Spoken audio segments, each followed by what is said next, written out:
ഓം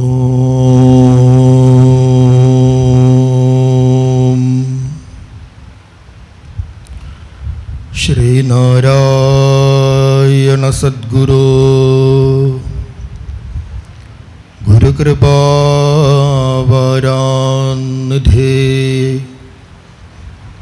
പാഹിനോ നാദ त्वत्पदपङ्कजस्मृतिरिमान् शुद्धीकरोतुं जसा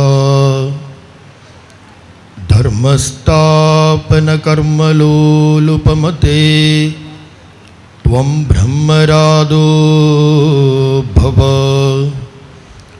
तस्मै श्री गुरुमूर्तये नमः इदं श्रीनारायणायान्वहम् श्रीनारायणगुरुराध्यां शिवलिङ्गार्यमध्यमां श्रीबोधानन्दपर्यन्तां वन्दे गुरुपरम्पराम्।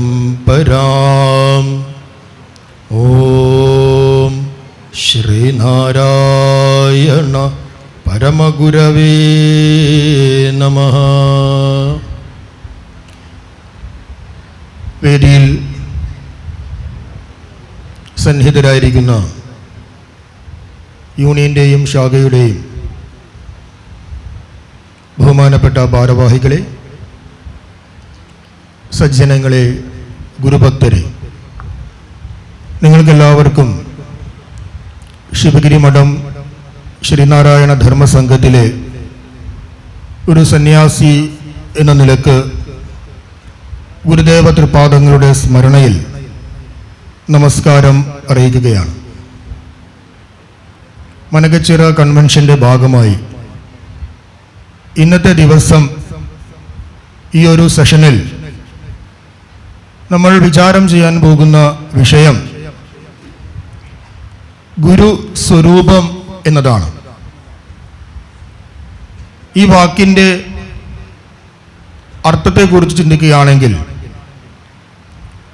ഒന്ന് എങ്ങനെയാണോ അതിനെ അതുപോലെ തന്നെ മനസ്സിലാക്കുന്നതിനെയാണ് സ്വരൂപത്തെ അറിയുക എന്ന് പറയുന്നത്. ഏതൊരു വസ്തുവിനും അതിൻ്റെ തനത് സ്വരൂപവുമുണ്ട്, അതിൻ്റെ ധർമ്മങ്ങളുമുണ്ട്. ജലത്തിൻ്റെ സ്വരൂപം എന്ന് പറയുന്നത് ജലത്വമാണ്. തണുപ്പല്ല ജലത്തിൻ്റെ സ്വരൂപം, തണുപ്പ് ജലത്തിൻ്റെ ധർമ്മമാണ്.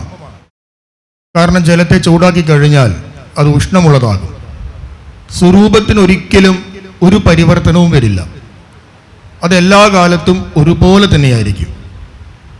പക്ഷെ ആ വസ്തുവിൻ്റെ ധർമ്മത്തിന് ദേശകാലങ്ങൾക്കനുസരിച്ച് മാറ്റങ്ങൾ സംഭവിക്കും. അതുകൊണ്ട് ഒരു കാലത്തും ഒരിക്കലും പരിവർത്തനം വരാത്ത, ഒരേ നിലയിൽ തുടരുന്ന ഒരു വസ്തുവിൻ്റെ യഥാർത്ഥ അസ്തിത്വം എന്താണോ അതിനെയാണ് നമ്മൾ സ്വരൂപം എന്ന് പറയുന്നത്. ഇവിടെ ഗുരുസ്വരൂപം എന്ന് പറയുമ്പോൾ ഗുരുവിൻ്റെ സ്വരൂപത്തെയാണ് നമ്മൾ അന്വേഷിക്കുന്നത്, വിചാരം ചെയ്യുന്നത്.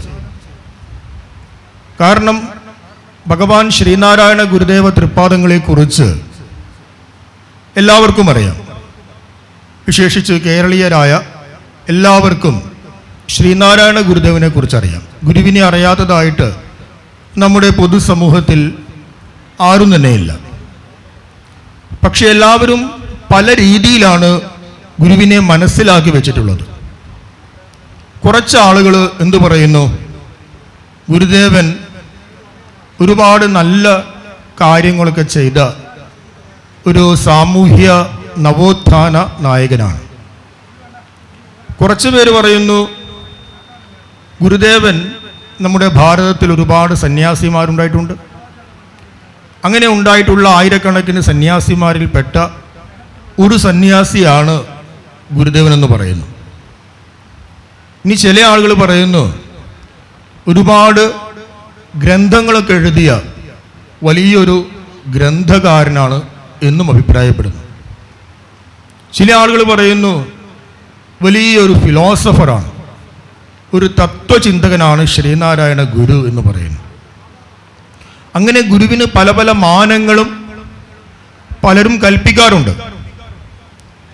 ഇനി ചില ആളുകൾ പറയുന്നു ഗുരുദേവൻ ഒരു സാധാരണ മനുഷ്യനാണ്. ഒരിക്കൽ നമ്മളൊരു പരിപാടിക്ക് ഇതേപോലെ പങ്കെടുക്കുമ്പോൾ ആ സ്റ്റേജിലുണ്ടായിരുന്ന ഒരു വിദ്വാൻ, അദ്ദേഹം ഗുരുവിനെ അംഗീകരിക്കുന്നു, ഗുരുവിനെ സ്നേഹിക്കുന്നു, ഗുരുവിൻ്റെ ദർശനത്തെ അദ്ദേഹത്തിൻ്റെതായ നിലയിൽ ഉൾക്കൊള്ളുന്നു. പക്ഷെ അദ്ദേഹം പറയുന്നു, ശ്രീനാരായണ ഗുരുവിനെ ഞാനൊരു പച്ചയായ മനുഷ്യനായിട്ടാണ് കാണുന്നത്. അപ്പം അങ്ങനെയും ചിലർ ഇങ്ങനെ ഗുരുവിനെക്കുറിച്ച് പല പല അഭിപ്രായങ്ങളും നിലനിൽക്കെ യഥാർത്ഥത്തിൽ ശ്രീനാരായണ ഗുരുദേവൻ ആരായിരുന്നു, ഗുരുവിൻ്റെ യഥാർത്ഥ സ്വരൂപം എന്ത് എന്ന് നമ്മളെങ്ങനെ തിരിച്ചറിയും? ഞാൻ നേരത്തെ പറഞ്ഞൊരു വസ്തുവിന് ധർമ്മവുമുണ്ട്, സ്വരൂപവുമുണ്ട്. ധർമ്മത്തിനാണ് മാറ്റങ്ങൾ വരുന്നത്, ധർമ്മത്തെ നമുക്ക് സ്വരൂപമായി കാണാൻ കഴിയില്ല. ഭഗവാൻ ശിവലിംഗദാസ സ്വാമികൾ ഗുരുവിനെ പ്രകീർത്തിച്ചുകൊണ്ട് മനോഹരമായൊരു പ്രസ്താവന പറഞ്ഞിട്ടുണ്ട്. ഗുരുഷട്കത്തിൻ്റെ ഭാഗമായിട്ട് സർവലോകാനുരൂപൻ എന്നാണ് ആ വിശേഷണം. എല്ലാ ലോകത്തിനും അനുരൂപനാണ്. അതുകൊണ്ട് ഒരാൾ ഗുരുവിനെ നവോത്ഥാന നായകനായി കണ്ടാലും തെറ്റില്ല, ഒരു വിപ്ലവകാരിയായി കണ്ടാലും തെറ്റില്ല, ഒരു കവിയായി കണ്ടാലും തെറ്റില്ല, ഒരു സന്യാസിയായും കണ്ടാലും തെറ്റില്ല. കാരണം ധർമ്മം എന്ന നിലയിൽ ഒരു വ്യക്തി എങ്ങനെ വീക്ഷിക്കുന്നുവോ ആ വീക്ഷണകോണിനനുസരിച്ച് ഗുരുവിനെ മനസ്സിലാക്കാൻ ആ വ്യക്തിക്ക് കഴിയും. കാരണം ഗുരുവിൽ ഇതെല്ലാം സമന്വയിച്ചിട്ടുണ്ട്. പക്ഷെ നമുക്ക് മനസ്സിലാകേണ്ടത്, നാം അനുസന്ധാനം ചെയ്യാൻ പോകുന്നത് എന്താണ് ഗുരുവിൻ്റെ യഥാർത്ഥ സ്വരൂപം എന്നുള്ളതാണ്. കാരണം ശ്രീനാരായണ ദർശനത്തെ ആത്മാർത്ഥമായിട്ട് പഠിക്കുവാൻ ആഗ്രഹിക്കുന്ന ഏതൊരു വ്യക്തിക്കും, അല്ലെങ്കിൽ എന്താണ് ശ്രീനാരായണ ധർമ്മം എന്നറിയാൻ ആഗ്രഹിക്കുന്ന ഏതൊരാൾക്കും ഗുരുസ്വരൂപത്തെയും ഗുരുവിൻ്റെ ജീവിതത്തെയും മാറ്റി നിർത്താൻ കഴിയില്ല. ഗുരുവിൻ്റെ സ്വരൂപത്തെയോ അവിടുത്തെ ജീവിതത്തെയോ മാറ്റി നിർത്തിക്കൊണ്ട് കേവലം ഒരു ശ്രീനാരായണ തത്വശാസ്ത്രം പഠിക്കുവാൻ ശ്രമിച്ചാൽ അത് പൂർണ്ണമാകില്ല. കാരണം മറ്റേതൊരു ദർശനവും ആ ദർശനം വിഭാവനം ചെയ്ത ആചാര്യൻ, ആ ആചാര്യൻ്റെ ജീവിതം പഠിക്കണമെന്ന് നിർബന്ധമില്ല. ഉദാഹരണത്തിന് അദ്വൈത വേദാന്തം എന്ന് പറയുന്നൊരു ദർശനം ഭാരതത്തിലുണ്ട്. അദ്വൈത വേദാന്തത്തിൻ്റെ ഉപജ്ഞാതാവായിട്ട് ശങ്കരാചാര്യ സ്വാമികൾ അറിയപ്പെടുന്നു. ഒരു വ്യക്തി അദ്വൈത വേദാന്തത്തെ പഠിക്കണമെങ്കിൽ ശങ്കരാചാര്യ സ്വാമികൾ എഴുതിയ പ്രകരണ ഗ്രന്ഥങ്ങളും അതുപോലെ തന്നെ വേദാന്തത്തിൻ്റെ ഉപനിഷത്തുകൾ തുടങ്ങിയ ഗ്രന്ഥങ്ങളും പഠിച്ചാൽ മതിയാകും. ഒരിക്കലും ശങ്കരാചാര്യ സ്വാമികളുടെ ജീവിതത്തെ പഠിക്കേണ്ടുന്ന ഒരു നിർബന്ധമോ ആവശ്യകതയോ വരുന്നില്ല. ഇനി ഒരു വ്യക്തി വല്ല ദ്വൈത ദർശനമോ അല്ലെങ്കിൽ വിശിഷ്ടാദ്വൈത ദർശനമോ അല്ലെങ്കിൽ എന്തെങ്കിലും ഒരു ഫിലോസഫി പഠിക്കണമെങ്കിൽ അതിനെ മാത്രം പഠിച്ചാൽ മതിയാകും. അതിൻ്റെ ഉപജ്ഞാതാവിൻ്റെ ജീവിതമോ ധർമ്മമോ സ്വരൂപമോ ഒന്നും പഠിക്കേണ്ടുന്ന ആവശ്യം വരുന്നില്ല. പക്ഷേ ഗുരുദർശനത്തിൽ അങ്ങനെയല്ല. നമുക്ക് ശ്രീനാരായണ ദർശനത്തിൽ നിന്ന് ഗുരുവിൻ്റെ ജീവിതത്തെയോ സ്വരൂപത്തെയോ മാറ്റുവാൻ കഴിയില്ല. ഗുരുവിൻ്റെ ജീവിതത്തെക്കുറിച്ച് പഠിക്കാതെ, അവിടുത്തെ സ്വരൂപം എന്താണെന്ന് പഠിക്കാതെ നമ്മളിലെ ശ്രീനാരായണ ദാർശനികൻ പൂർണ്ണമാകില്ല. അതുകൊണ്ട് ഇത്തരമൊരു വേദി ഭഗവാന്റെ സ്വരൂപത്തെ അനുസന്ധാനം ചെയ്യാനുള്ളത് കൂടിയായിരിക്കണം. ഈയൊരു മഹനീയമായ കൺവെൻഷൻ, ഈ കൺവെൻഷൻ്റെ കാൽനാട്ട് കർമ്മത്തിൻ്റെ സമയത്ത് നമ്മളിവിടെ വരികയുണ്ടായി, അതിൽ പങ്കുകൊണ്ടു. ആ സമയത്തൊരു ലഘു പ്രഭാഷണം നടത്തി, വളരെ കുറഞ്ഞ നേരം കൊണ്ട്. ആ സമയത്ത് പറയുകയുണ്ടായി, കൺവെൻഷൻ എന്ന വാക്കിൻ്റെ മലയാളം അർത്ഥം എന്താണ്? കൺവെൻഷൻ സമ്മേളനം എന്നാണ്. ഇപ്പോൾ സമ്മേളനം എന്ന വാക്കിന് കൺവെൻഷൻ എന്നാണ് സാധാരണ പറയുക, കോൺഫറൻസ് എന്നൊക്കെ പറയും. ഈ സമ്മേളനം എന്ന വാക്കിൻ്റെ അർത്ഥം എന്താണ്? സമ്മേളനം സമ്യക് ആയ മിലനമാണ്. മിലനം എന്ന് പറഞ്ഞു കഴിഞ്ഞാൽ കൂടിച്ചേരുക, ഒന്നായിത്തീരുക. 2-3 വസ്തുക്കളെല്ലാം കൂടിച്ചേർന്ന് ഒരു സംഘടിത ഭാവം പ്രാപിക്കുന്നതിനെയാണ് മിലനം എന്ന് പറയുക. ഇപ്പോൾ സമ്യക് എന്ന് പറഞ്ഞാൽ ശ്രേഷ്ഠമായ നല്ല വണ്ണമുള്ള കൂടിക്കാഴ്ചയാണ്, അല്ലെങ്കിൽ നല്ല വണ്ണമുള്ള കൂടിച്ചേരലാണ് സമ്മേളനം. ഈ നല്ല വണ്ണമുള്ള കൂടിച്ചേരലിന് കുറച്ചുകൂടി ശാസ്ത്രീയമായി പറയുന്ന മറ്റൊരു പദമാണ് യജ്ഞം എന്നുള്ളത്. യജ്ഞം. അപ്പോൾ യജ്ഞം എന്ന് പറഞ്ഞാൽ ഈ കാണപ്പെടുന്ന പ്രപഞ്ചത്തിലെ പല പദാർത്ഥങ്ങളും അവ നല്ലവണ്ണം കൂടിച്ചേരുന്നു. ആ കൂടിച്ചേരുന്നതിലൂടെ ഈ ലോകത്തിൻ്റെ ജീവിതക്രമം ഭംഗിയായിട്ട് മുന്നോട്ട് പോകുന്നു. അപ്പോൾ ശ്രീനാരായണ കൺവെൻഷൻ എന്നതിൻ്റെ യഥാർത്ഥ അർത്ഥം ശ്രീനാരായണ യജ്ഞമാണ്. ഇപ്പോൾ നമ്മൾ ബാഹ്യമായിട്ട് ഈ യജ്ഞത്തിൻ്റെ പ്രതീകമായിട്ട് ഹോമം, യാഗം എന്നിവയൊക്കെ ചെയ്യാറുണ്ട്. യജ്ഞം എന്ന് പറഞ്ഞൊരു പ്രാപഞ്ചികമായ വ്യവസ്ഥിതിയാണ്. നേരത്തെ പറഞ്ഞു, പരസ്പരമുള്ള കൊടുക്കൽ വാങ്ങലുകൾ, പരസ്പരമുള്ള കൂടിച്ചേരലുകൾ, അതിലൂടെ മാത്രമേ പ്രപഞ്ചം ഉത്തമമായിട്ട് മുന്നോട്ട് പോവുകയുള്ളൂ. ഇപ്പൊ സമുദ്രം അതിൻ്റെ ജലത്തിൻ്റെ ഒരു അംശം ആർക്ക് കൊടുത്തു? സൂര്യന് കൊടുത്തു. സൂര്യൻ അതിൻ്റെ താപത്തിൻ്റെ ഒരു അംശം സമുദ്രത്തിന് കൊടുത്തു. ഈ പരസ്പരമുള്ള കൊടുക്കൽ വാങ്ങലിലൂടെ എന്ത് സംഭവിച്ചു? മഴയുണ്ടായി. അതുകൊണ്ട് പരസ്പരം ഭാവയന്ത ശ്രേയപരമവാപ്സ്യത എന്ന് ആചാര്യന്മാർ പറയുന്നു. പരസ്പരമുള്ള കൊടുക്കൽ വാങ്ങലിലൂടെ നിങ്ങൾക്ക് ശ്രേയസ് ഉണ്ടാകട്ടെ. കാരണം ഈ ലോകത്തുള്ള എല്ലാ പദാർത്ഥങ്ങൾക്കും, മനുഷ്യരുൾപ്പെടുന്ന എല്ലാ പ്രാണിവർഗങ്ങൾക്കും വ്യത്യസ്തമായ കഴിവുകളാണുള്ളത്.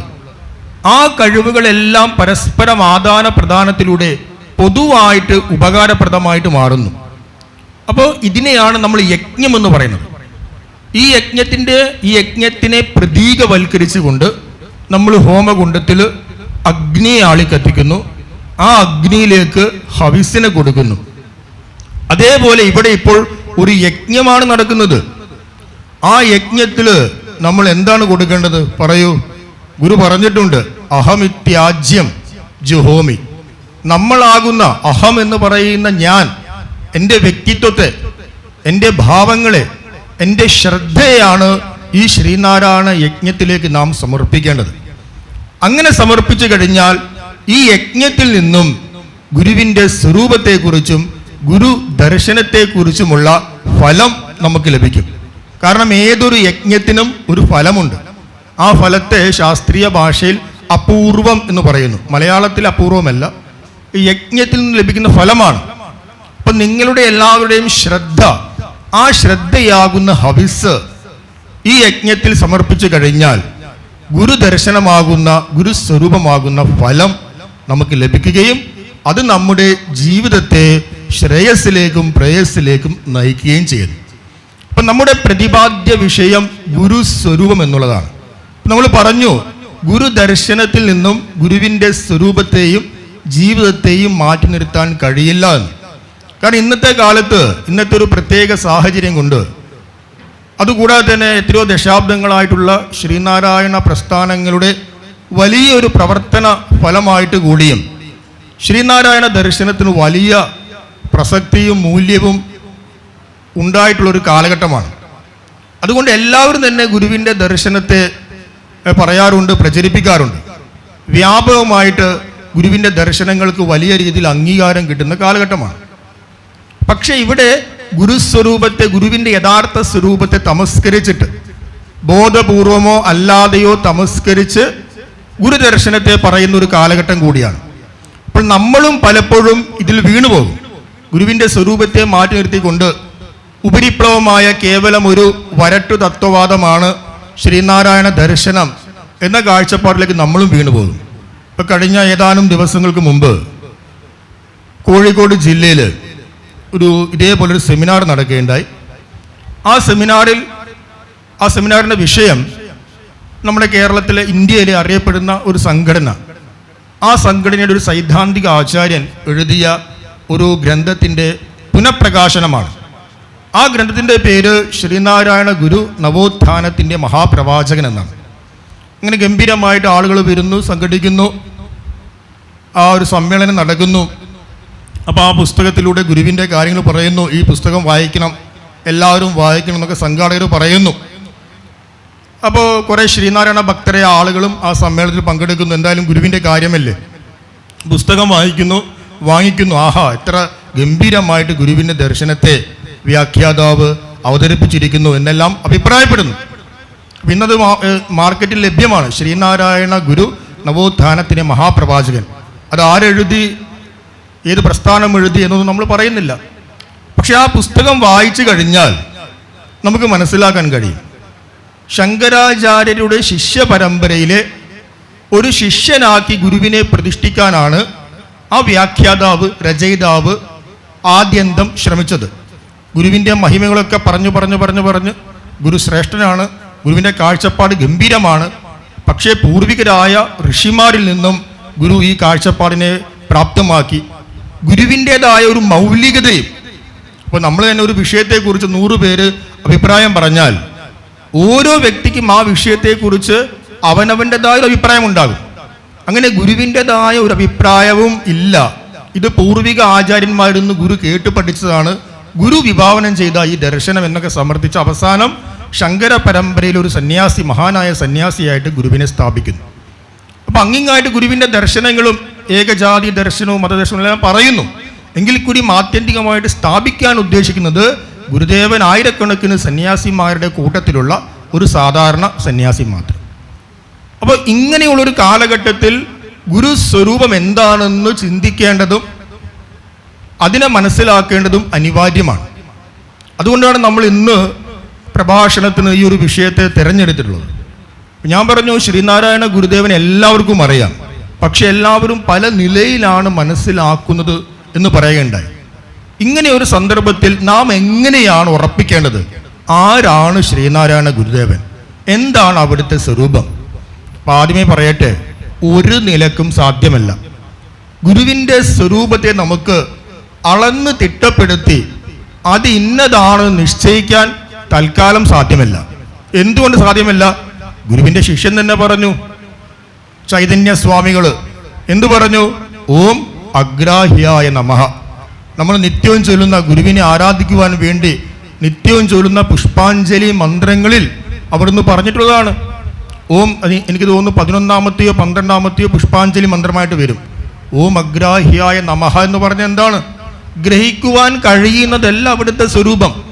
നമുക്കൊന്നിനെ ഗ്രഹിക്കുവാൻ കഴിയണമെങ്കിൽ അത് നമ്മുടെ ബുദ്ധിക്കും ഇന്ദ്രിയങ്ങൾക്കും വിഷയമായി തീരണം. എനിക്ക് എൻ്റെ ഇന്ദ്രിയങ്ങൾക്ക് വിഷയമായി തീരുന്ന ഒന്നിനെ ഗ്രഹിക്കാൻ കഴിയും. ഇന്ദ്രിയങ്ങൾക്കോ അന്ധകരണത്തിനോ വിഷയ അല്ലാത്ത ഒന്നിനെ നമുക്ക് ഗ്രഹിക്കാൻ കഴിയില്ല. അതുകൊണ്ടാണ് അഗ്രാഹ്യായ നമഃ എന്ന് പറഞ്ഞിട്ടുള്ളത്. ഗുരുദേവ തൃപാദങ്ങളുടെ സ്വരൂപം എനിക്ക് ഗ്രഹിക്കുവാൻ കഴിയുന്നതല്ല. എങ്കിൽ പിന്നെ നമ്മൾ എങ്ങനെയാണ് ഗുരുവിൻ്റെ സ്വരൂപത്തെ മനസ്സിലാക്കേണ്ടത്? കാരണം നമ്മളെല്ലാവരും ശ്രീനാരായണീയരാണ്. ശ്രീനാരായണ ധർമ്മം എന്ന് പറയുന്ന ഒരു മഹനീയമായ പാതയിലൂടെ മുന്നോട്ട് നടക്കണമെങ്കിൽ നമുക്ക് മുറുകെ പിടിക്കുവാൻ തൃപ്പാദങ്ങളുടെ സ്വരൂപമാകുന്ന പാദങ്ങൾ വേണ്ടേ? അപ്പം അതിനെ പൂർണ്ണമായ രീതിയിൽ ഗ്രഹിക്കുവാൻ കഴിഞ്ഞിട്ടില്ലെങ്കിൽ കൂടിയും അല്പമെങ്കിലും മനസ്സിലാക്കാൻ വേണ്ടി നമുക്ക് എന്താണ് പ്രമാണം? എന്ത് പ്രമാണത്തെ ആശ്രയിച്ചാണ് നാം ഗുരുവിൻ്റെ സ്വരൂപത്തെ മനസ്സിലാക്കേണ്ടത്? നമുക്ക് ഒരു വസ്തു അഥവാ ഒരു വ്യക്തി, ഒരു സാഹചര്യം, അതിനെ മനസ്സിലാക്കണം എന്നുണ്ട്. പക്ഷെ ആ വ്യക്തിയുമായോ ആ വസ്തുവുമായോ ആ സാഹചര്യവുമായോ നമുക്ക് നേരിട്ട് ബന്ധമില്ല. ഉദാഹരണത്തിന് ഇവിടെ ഇങ്ങനെ ഒരു കൺവെൻഷൻ നടക്കുന്നു. ആ കൺവെൻഷനെ കുറിച്ച് എനിക്കൊരു റിപ്പോർട്ട് തയ്യാറാക്കണം. എനിക്ക് ഈ കൺവെൻഷനുമായിട്ട് നേരിട്ട് ബന്ധമില്ല. അപ്പം ഞാൻ എന്ത് ചെയ്യും? ആരാണോ ഈ കൺവെൻഷന് വേണ്ടി അഹോരാത്രം പ്രവർത്തിക്കുന്നത്, ഇതിനെ സംഘടിപ്പിച്ച് ഇതിനെ വിജയിപ്പിക്കുവാൻ വേണ്ടി പ്രവർത്തിച്ച ഈ സമ്മേളനവുമായി നേരിട്ട് അടുത്ത ബന്ധമുള്ള ആളുകളെ കണ്ട് ഞാൻ ഇതിൻ്റെ ചരിത്രവും പശ്ചാത്തലവും ചോദിക്കും. അങ്ങനെ ഇതിനെക്കുറിച്ച്, ഈ കൺവെൻഷൻ്റെ സ്വരൂപത്തെക്കുറിച്ച് എനിക്കൊരു ധാരണ കിട്ടും. അതുകൊണ്ട് നമ്മുടെ ഒന്നാമത്തെ പ്രമാണം, ഗുരുവിൻ്റെ സ്വരൂപത്തെ മനസ്സിലാക്കാനുള്ള ആദ്യത്തെ പ്രമാണം എന്ന് പറയുന്നത് ഗുരുദേവ തൃപ്പാദങ്ങളുടെ കൂടെ നേരിട്ട് സഹവസിച്ച, നേരിട്ട് ജീവിച്ച സന്യസ്തരും ഗൃഹസ്ഥരുമായിട്ടുള്ള ശിഷ്യഗണങ്ങൾ, ആ ശിഷ്യഗണങ്ങൾ ഗുരുവിനെ എങ്ങനെ മനസ്സിലാക്കി അതുപോലെ ഗുരുവിനെ മനസ്സിലാക്കാൻ ശ്രമിക്കുക. നോക്കൂ, ഗുരുവിൻ്റെ ശിഷ്യഗണങ്ങൾ അവിടുത്തെ സ്വരൂപത്തെ, ഗുരുദേവ തൃപ്പാദങ്ങളുടെ സ്വരൂപത്തെ, സാന്നിധ്യത്തെ നേരിട്ട് അനുഭവിച്ചറിഞ്ഞ ആളുകളാണ്. ഏതെങ്കിലും രാഷ്ട്രീയക്കാർ പറഞ്ഞു കൊടുത്തതോ അല്ലെങ്കിൽ ഏതെങ്കിലും ഗ്രന്ഥകാരന്മാർ എഴുതിയ പുസ്തകം വായിച്ചിട്ടോ അല്ല അവർ ഗുരുവിനെ പഠിച്ചത്. ശിവലിംഗദാസ് സ്വാമികൾ ഗുരുവിനെ പഠിച്ചത് ആരുടെയെങ്കിലും പുസ്തകം വായിച്ചിട്ടാണ്? അല്ല, മറിച്ച് നേരിട്ട് അനുഭവിച്ചതാണ്. അങ്ങനെ ആ നേരിട്ട് അനുഭവിച്ച് ഗുരുവിൻ്റെ അപാരമായ മഹിമയെ കണ്ട് ആ അനുഭവം വരും തലമുറയും കൂടി പഠിക്കണം എന്ന് കരുതി ചെറിയ ചെറിയ കീർത്തനങ്ങൾ, സ്തോത്രങ്ങളിലായി ഗുരുവിൻ്റെ സ്വരൂപത്തെ വർണ്ണിച്ചിരിക്കുന്നു. അങ്ങനെ അതിമനോഹരമായി തൻ്റെ അനുഭവം ശിവലിംഗദാസ് സ്വാമികൾ എവിടെ വർണ്ണിച്ചു? ഗുരു ഷഡ്കത്തിലൂടെ വർണ്ണിച്ചില്ലേ? ആ ഗുരു ഷഡ്കത്തിൽ ആദ്യത്തെ വരിയിൽ തന്നെ ഗുരുവിൻ്റെ സ്വരൂപത്തെ സൂത്രവാക്യത്തിലായി ശിവലിംഗദാസ് സ്വാമികളിലൂടെ അവതരിപ്പിക്കുന്നു. എന്താണ് ആ വാക്യം? ഓം ബ്രഹ്മണേ മൂർത്തിമതേ. ഇത് ശിവലിംഗദാസ് സ്വാമികളുടെ നേരിട്ടുള്ള അനുഭവമാണ്. ഗുരുദേവൻ ഏതെങ്കിലും മനുഷ്യനോ നവോത്ഥാന നായകനോ മാത്രമല്ല, ബ്രഹ്മത്തിൻ്റെ മൂർത്തിമത് ഭാവമാണ്. അപ്പോൾ ബ്രഹ്മം എന്ന് പറഞ്ഞാൽ അഗ്രാഹ്യായ നമുക്ക് കണ്ണുകൾ കൊണ്ടോ നമ്മുടെ ഇന്ദ്രിയങ്ങൾ കൊണ്ടോ അനുഭവിക്കുവാനോ അറിയുവാനോ കഴിയാത്ത സുപ്രീം കോൺഷ്യസ് ആണ്, ഈശ്വരനാണ്. പക്ഷെ ആ ഈശ്വരൻ നമുക്ക് അനുഭവിക്കാൻ കഴിയുന്ന നിലയിലേക്ക് വരുന്നു. മൂർത്തിമതേ. മൂർത്തം എന്ന് പറഞ്ഞാൽ നമുക്ക് അനുഭവിക്കാൻ കഴിയുന്നത്, എനിക്ക് കാണാനും കേൾക്കാനും കഴിയുന്ന ഒന്നിനെയാണ് മൂർത്തം എന്ന് പറയുന്നത്. അപ്പോൾ ഗുരു എന്ന് പറയുന്നത് ബ്രഹ്മത്തിൻ്റെ മൂർത്തിമത് ഭാവമാണ്. അപ്പോൾ നമുക്ക് കാണുവാനോ കേൾക്കുവാനോ അറിയുവാനോ കഴിയാത്ത ബ്രഹ്മം നമുക്ക് കാണുവാനും കേൾക്കുവാനും അറിയുവാനും കഴിയുന്ന ഒരു മൂർത്ത ഭാവത്തിൽ എന്തിനു വരണം? കാരണം ഈ ലോകത്തെ നിലനിർത്തുന്നത്, ഈ ലോകത്തെ മുന്നോട്ട് കൊണ്ടുപോകുന്നത് ധർമ്മമാണ്. തൃപ്പാദങ്ങൾ പറയുന്നുണ്ട്, ഭവതു ശ്രേയസേ നൃണാം. മനുഷ്യരുടെ ശ്രേയസ്സിനായി കൊണ്ട് ഭവിക്കുന്നത് ധർമ്മമാണ്. കാരണം നമ്മൾ ഈ ലോകത്തെ നിരീക്ഷിച്ചു കഴിഞ്ഞാൽ, ഈ ലോകത്തെ പഠിച്ചു കഴിഞ്ഞാൽ ഒരു കാര്യം മനസ്സിലാക്കാം, ഈ ലോകം മുഴുവനായിട്ടും വൈരുദ്ധ്യങ്ങൾ നിറഞ്ഞതാണ്. ഓരോ വ്യക്തികളും തമ്മിൽ വൈരുദ്ധ്യങ്ങളുണ്ട്, ജാതികൾ തമ്മിൽ വൈരുദ്ധ്യങ്ങളുണ്ട്, മതങ്ങൾ തമ്മിൽ വൈരുദ്ധ്യങ്ങളുണ്ട്, ദേശങ്ങൾ തമ്മിൽ വൈരുദ്ധ്യങ്ങളുണ്ട്. നമ്മൾ കേരളത്തിൻ്റെ കാലാവസ്ഥയാണോ ഹിമാചൽ പ്രദേശിൻ്റെ കാലാവസ്ഥ? ഒരു കുടുംബത്തിലെ ഓരോ അംഗങ്ങളും തമ്മിൽ വൈരുദ്ധ്യങ്ങളുണ്ട്. പ്രപഞ്ച സംവിധാനം മൊത്തം നിരീക്ഷിച്ചു കഴിഞ്ഞാൽ ഇവിടെ എല്ലാം വൈരുദ്ധ്യങ്ങളെ കാണാം. പക്ഷെ എല്ലാ വൈരുദ്ധ്യങ്ങളും നിലനിൽക്കെ തന്നെ ഈ വൈരുദ്ധ്യങ്ങളെയെല്ലാം കൂട്ടിച്ചേർത്ത് ഇതിനെ സമന്വയിപ്പിച്ചുകൊണ്ട് ഏതോ ഒരു നിയമത്തെയും ഇവിടെ കാണാം. ആ നിയമത്തെയാണ് ധർമ്മം എന്ന് പറയുന്നത്. എല്ലാ വൈരുദ്ധ്യങ്ങളെയും ചേർത്ത് കോർത്ത് നിർത്തുക. ധരിക്കപ്പെടുന്നത് എന്തോ അത് ധർമ്മം. ആ വൈരുദ്ധ്യങ്ങളെ ചേർത്ത് കോർത്ത് നിർത്താൻ ഇവിടെ ഒരു പ്രാപഞ്ചിക നിയമം ഇല്ലെങ്കിൽ ഇവിടെ അവ്യവസ്ഥിതി വരും. അതുകൊണ്ട് ഏത് കാലത്ത് ഏത് ദേശത്തിൽ ഈ ധർമ്മ വ്യവസ്ഥിതിക്ക് എന്തെങ്കിലും ഒരു കുറവ് വരുന്നുവോ, എന്തെങ്കിലും ഒരു ലോപം വരുന്നുവോ, അതാത് കാലത്ത് എന്ത് സംഭവിക്കും? ആരാണോ ധർമ്മത്തെ ഉണ്ടാക്കിയത് അതേ ധർമ്മകർത്താവ് തന്നെ ഒരു രൂപത്തിലും ഭാവത്തിലും ഇവിടെ അവതരിച്ച് ധർമ്മ പുനഃസംസ്ഥാപനം ചെയ്യും. എന്തുകൊണ്ട്? കാരണം ആരാണോ ധർമ്മത്തെ ഉണ്ടാക്കിയത് അവിടത്തേക്ക് മാത്രമേ ധർമ്മത്തിനെ മെയിൻറ്റെയിൻസ് ചെയ്യാൻ സാധിക്കുകയുള്ളൂ. ആരാണ് ധർമ്മത്തെ ഉണ്ടാക്കിയത്? ധർമ്മസ്യ പ്രഭുരച്യുതഃ. സ്വയം ഭഗവാൻ തന്നെ, സ്വയം ഭഗവാനാൽ സൃഷ്ടമായതാണ് ധർമ്മം. അല്ലെങ്കിൽ ധർമ്മം സ്വയം ഭഗവാൻ തന്നെയാണ്. ധർമ്മ ഏവ പരം ദൈവം എന്ന് ഗുരു പറഞ്ഞിട്ടുണ്ട്. അതുകൊണ്ട് ഏത് കാലത്ത് ഏത് ദേശത്തിൽ ധർമ്മ വ്യവസ്ഥിതിക്ക് ലോപം സംഭവിക്കുന്നുവോ അതാത് കാലത്തെല്ലാം നമുക്ക് കാണുവാനോ കേൾക്കുവാനോ അറിയുവാനോ കഴിയാത്ത ആ ഈശ്വര ശക്തി നമുക്ക് അറിയുവാൻ കഴിയുന്ന ഒരു നാമത്തോടും രൂപത്തോടും കൂടി ഇവിടെ അവതരിക്കും. അതിനെയാണ് നമ്മുടെ പുരാണങ്ങളിൽ അവതാരം എന്ന് പറയുന്നത്. അതിനെയാണ് ഇവിടെ ശിവലിംഗദാസ് സ്വാമികൾ ബ്രഹ്മത്തിൻ്റെ മൂർത്തിമത് ഭാവം എന്ന് പറയുന്നത്. ഇപ്പം നോക്കൂ, ഗുരുവിൻ്റെ സ്വരൂപം എത്ര ഉച്ചകോടിയിലുള്ളതാണ്. നമ്മൾ പലപ്പോഴും അതിനെ സാധാരണവൽക്കരിച്ച് പറയും. കാരണം ഗുരുവിൻ്റെ അവതാര ലീലകളെ വിലയിരുത്തി അതൊരു സാധാരണ മനുഷ്യൻ ഒരു മേൽവസ്ത്രവും ഒറ്റമുണ്ടും ധരിച്ച് വടിയും കുത്തിപ്പിടിച്ചിങ്ങനെ പോയൊരു സാധാരണ മനുഷ്യനായിട്ട് അജ്ഞാനം കൊണ്ട് വിലയിരുത്തും. പക്ഷെ അവിടുത്തെ മഹിമയെ അനുഭവിച്ചറിഞ്ഞ ശിഷ്യഗണങ്ങൾ മുഴുവൻ തന്നെ ഒരൊറ്റ അഭിപ്രായമേ പറഞ്ഞിട്ടുള്ളൂ, ഗുരുദേവൻ ആരാണ്?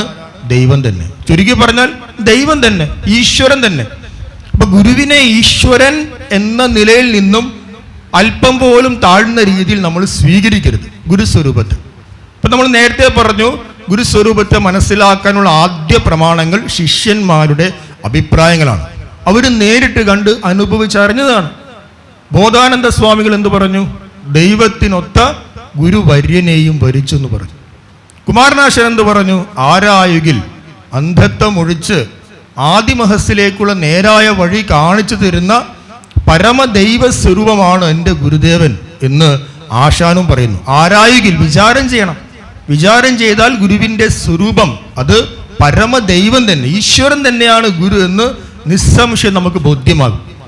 ഗുരുവിൻ്റെ പ്രസിദ്ധനായ ശിഷ്യനാണ് ചൈതന്യസ്വാമികൾ, ശ്രീനാരായണ ചൈതന്യസ്വാമികൾ. ശ്രീനാരായണ ചൈതന്യസ്വാമികളെ ലോകസംഗ്രഹ സേവനത്തിനു വേണ്ടി ഗുരുദേവൻ മലബാറിലേക്ക് അയച്ചു. മലബാറിലെ കോഴിക്കോട് ജില്ലയിൽ വെസ്റ്റ് ഹിൽ എന്ന് പറയുന്ന സ്ഥലമുണ്ട്, ടൗണിൽ തന്നെയാണ്, കോഴിക്കോട് ടൗണിൽ. ആ വെസ്റ്റ് ഹിൽ ഗുരുവിൻ്റെ ആശീർവാദത്തോടു കൂടി ചൈതന്യസ്വാമികൾ ഒരു ആശ്രമം സ്ഥാപിച്ചു.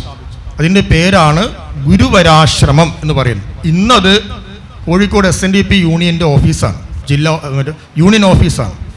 ഈ ഗുരുവരാശ്രമത്തിൽ ദശാബ്ദങ്ങൾക്ക് മുമ്പ് ചൈതന്യസ്വാമികൾ അവിടെ താമസിക്കുകയും അവിടുന്ന് കോഴിക്കോട് വിശേഷിച്ച് മലബാറിലാകെ ഒരു മൂവ്മെൻറ്റ്, ഒരു പുതിയൊരു പ്രസ്ഥാനം ആരംഭിക്കുകയും ചെയ്തു. ആ പ്രസ്ഥാനത്തിൻ്റെ പേരാണ് ഗുരു പ്രത്യക്ഷ ദൈവതം എന്ന് ഒരു പ്രസ്ഥാനമാണത്. ആ പ്രസ്ഥാനത്തിൻ്റെ മുഖ്യ ദൗത്യം ഗുരുദേവൻ്റെ ഒരു ചിത്രവും വെച്ച് ഗുരു പ്രത്യക്ഷ ദൈവം തന്നെയാണ് എന്നൊരു ചെറിയൊരു ചിത്രത്തിൽ എഴുതി അതിൻ്റെ മറുപുറത്ത് ഗുരുദേവൻ്റെ വചനങ്ങൾ, ഓരോ വചനങ്ങൾ എഴുതി വീട് വീടാന്തരം കയറി കൊടുക്കുമായിരുന്നു. അപ്പോൾ നോക്കും, മുഴുവൻ ശിഷ്യന്മാരും ഏത് തരത്തിലാണ് അഭിപ്രായപ്പെട്ടത്? ഗുരുദേവൻ്റെ സ്വരൂപത്തെ അത് ബ്രഹ്മത്തിൻ്റെ മൂർത്തിമത് ഭാവമാണ്, പ്രത്യക്ഷ ദൈവം തന്നെയാണ് എന്നാണ്. ഇനി ഗുരുദേവൻ തന്നെ അവിടുത്തെ കൃതികളിലൂടെയും സാന്ദർഭികമായിട്ട് പല സ്ഥലങ്ങളിലും ഈ സ്വരൂപത്തെ വെളിവാക്കിയിട്ടുണ്ട്. അറിവത് നാം അത് തന്നെ എന്ന് ഗുരു പറയുന്നു.